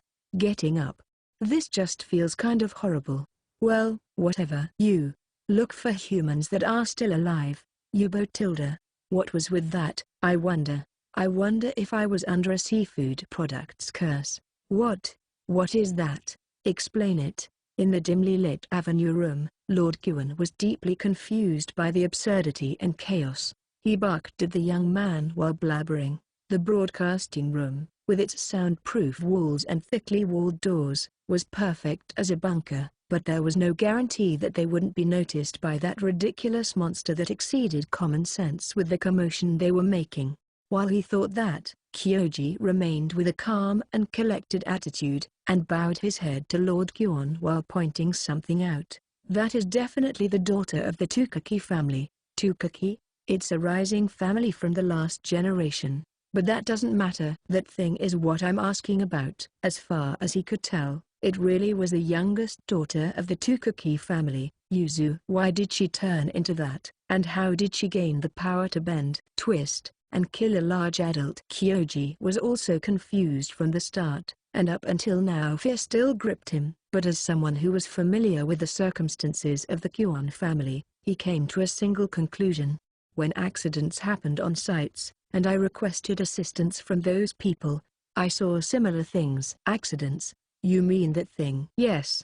I guess this girl might have been possessed by a vengeful spirit. Sometimes, when they tried to do land speculation by force, there were accidents. Even when they asked the shrines around the area, they couldn't get rid of it.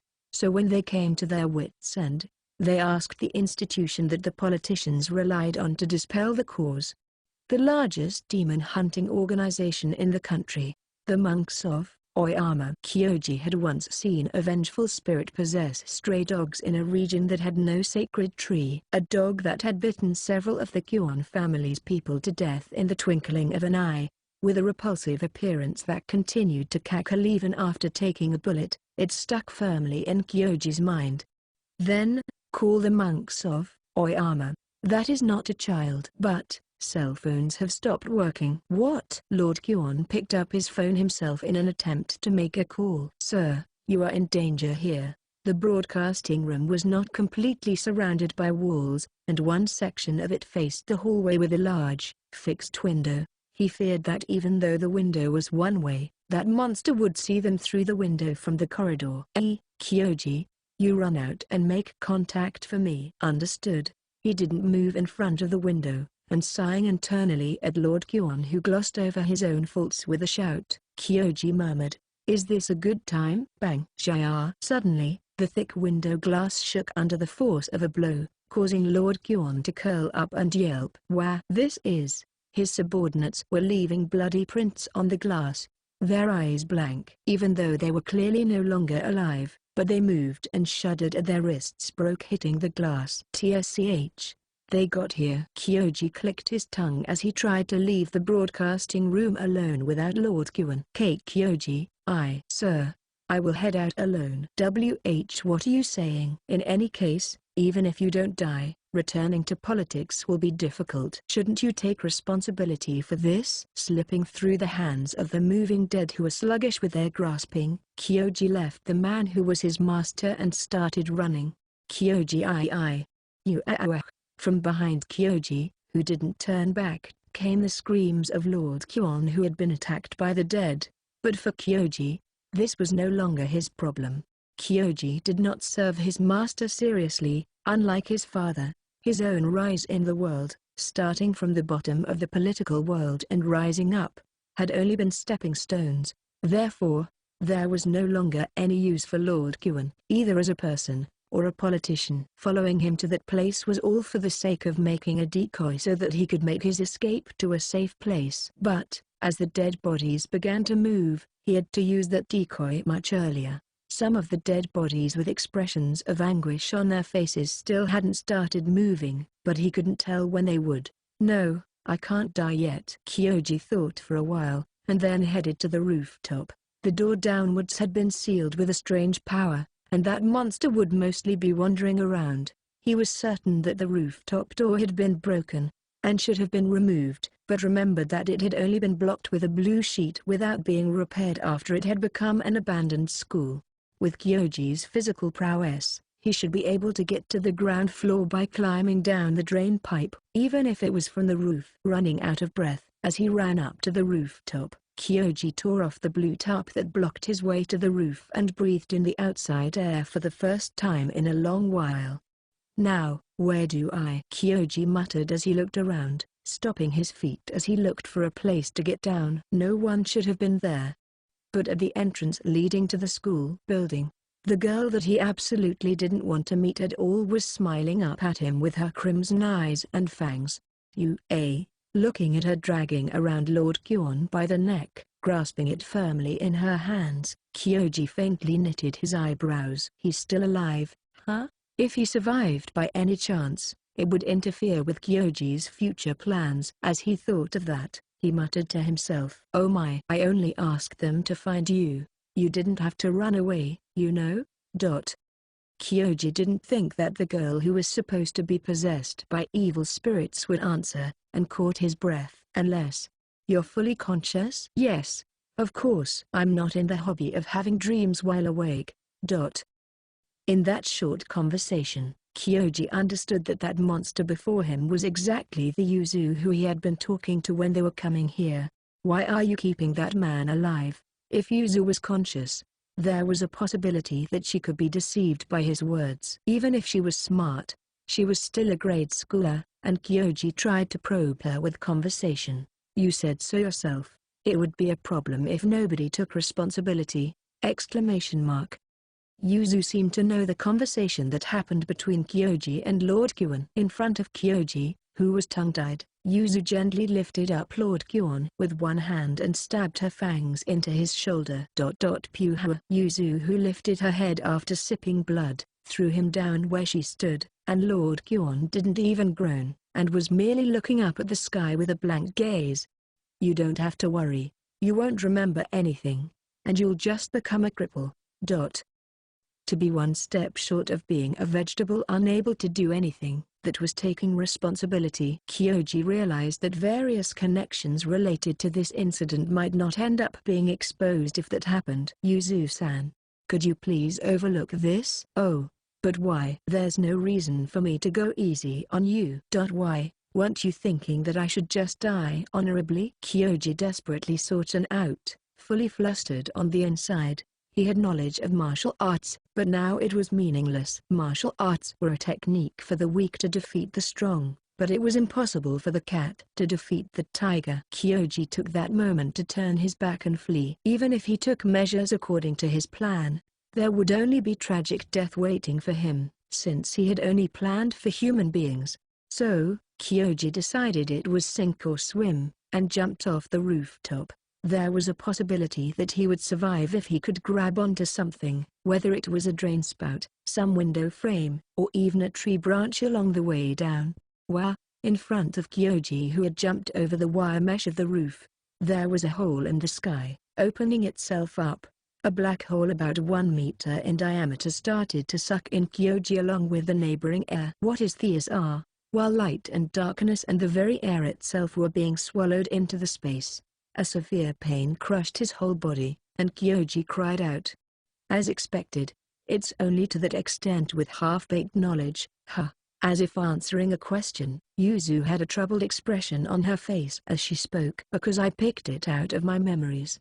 It was only to that degree. I guess I'll give Kyoji a chance for taking the trouble." Through there, living things cannot reach you, and I don't know what dimension it'll go to. I won't make a move on you. Consider yourself lucky. Y.S. I ate half of that grandpa's soul, so I'm feeling quite full right now. Kyoji realized that the little girl in front of him was a far more daunting existence than a mere evil spirit or vengeful spirit. Dying in a place like this is impossible. Is that so? Well then, do your best. There isn't any air in there, so I guess you're confident in your lung capacity. As he gave his last cry, Kyoji fell into the space between dimensions. And who? As Yuzu turned her head back slowly, on the roof of the water tower, was a small, black masked shadow staring at her silently. The black masked person formed a tiny black hole in her hand,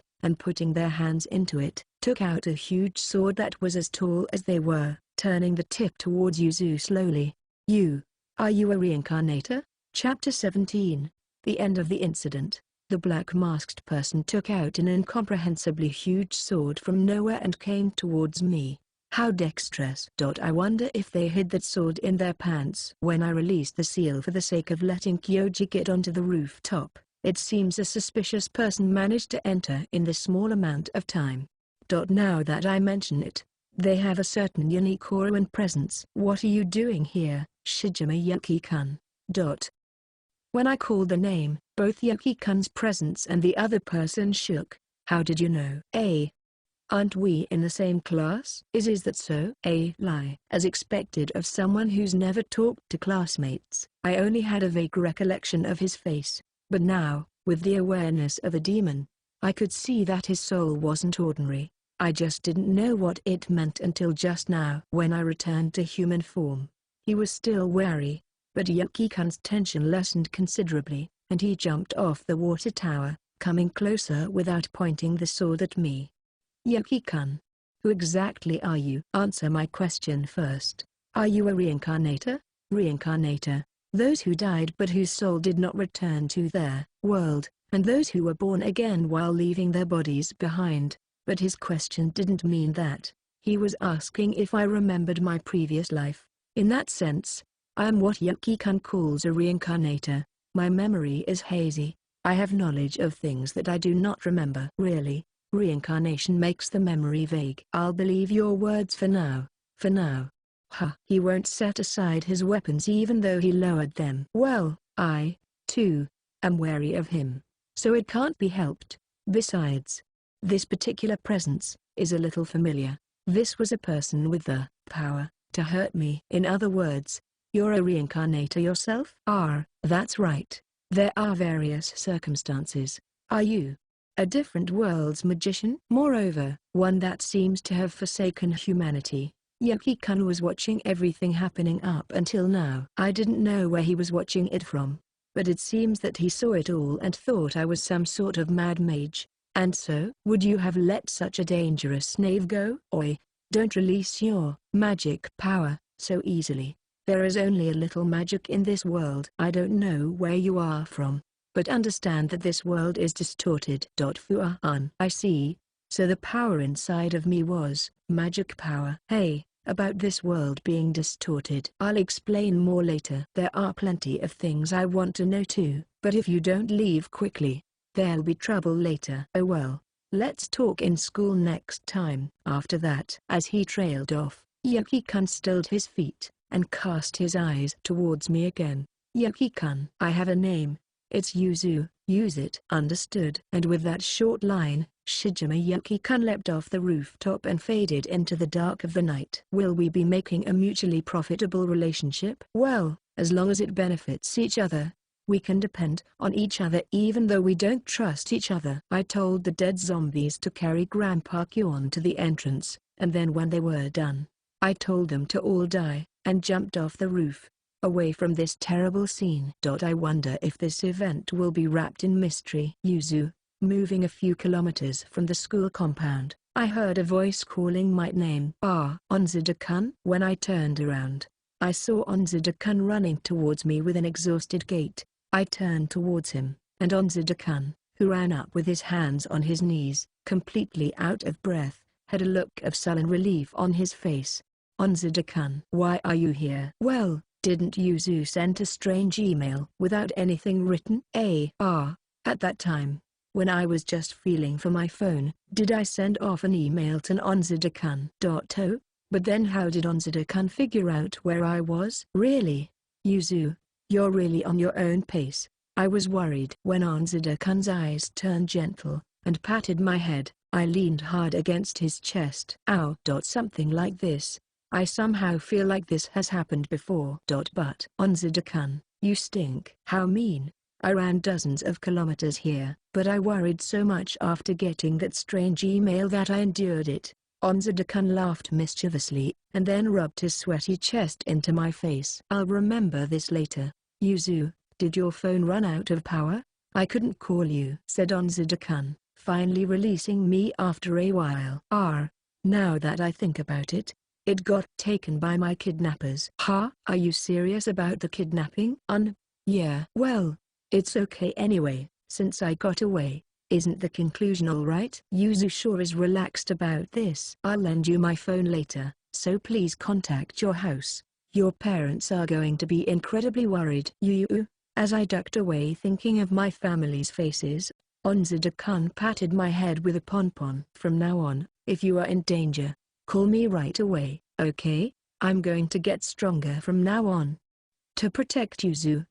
Something was set alight inside of me as I heard Onzada-kun's words. I watched as a thin, translucent chain stretched out of my hand, and connected to the heart of Onzada-kun. What's this? When I returned home, I was scolded while crying tears of worry, as they told me later that it seems that my situation was just one step away from them contacting the police and turning this accident into an incident. For some reason Uji-kun's Niku family was contacted, and they were pressured to pressure the central government to move. Why did the Niku family help? Also, the Kuon family didn't appear at all through this incident. On the contrary, they even concluded that there had been no mass murder at all inside of that abandoned school. Did the country change things behind the scenes? After that, I was grounded at home for more than a month. Although I wasn't grounded from school, I went to the hospital for physical examinations and the psychiatric department. It was natural because a child had been kidnapped, but of course I felt nothing. Doing all that took about a month, and as the month passed like that, several more months passed while I got frustrated organizing my memories until, one day, Yuzu, I'd like to have a word with you, so come to Father's study, okay? Yes, I replied at once, and then followed Mother to Father's study. What did they want to talk about? Was it about the kidnapping? But since Grandpa Kuon was admitted into the hospital and was insensate, I didn't think they'd make any progress. Was my identity revealed? Nah, I don't think that was it. Father, what did you want to talk to me about? Oh, you're here. Yuzu, come sit. My father was in the office, and my mother sat down with me on the sofa. A formal apology has come from the new head of the Kuon family. Yuzu doesn't need to know the details of it. I don't want you to tell Kuki-kun about this, so I'd like you to not worry about the subject. Is that alright? I have no issues since I don't want to cause Kuki-kun to be awkward around me. And regarding that ramen shop in the shopping district. Wait. It's not a bad thing. The two of them have been officially adopted by the shopkeeper, Mr. Reno, and they will take over his shop. After he hands over the shop, he intends to retire to the countryside.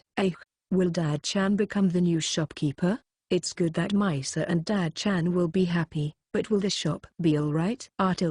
We were also a little immature. It was good that you children were kind enough to be worried about them, but it ended up that you were kidnapped because the adults were hesitant. So, we are providing them the new line of noodles from the Tokuki company, and we decided to give them a leg up with their new business with the new bamboo shoots products along with Nakino ham. So there was such a thing. I knew that new products were being developed at Nakino ham, but would they normally be sold to new stores? Well, that certainly was a good piece of news. That's all. That's right, Yuzu. Onzada-kun, who came to try to protect you, is quite the decent young man. Are the two of you getting along well? Yes. We talk often at school. Is that so? Well, although this isn't decided yet, I should respect Yuzu's opinion for once. Father, Why would you say something like that? When I turned my gaze at my mother while thinking so, she breathed a sigh at my dad and told me, from the head of the Niku family has come to talk about wanting an engagement of Yuzu with Uji-kun. So what do you think?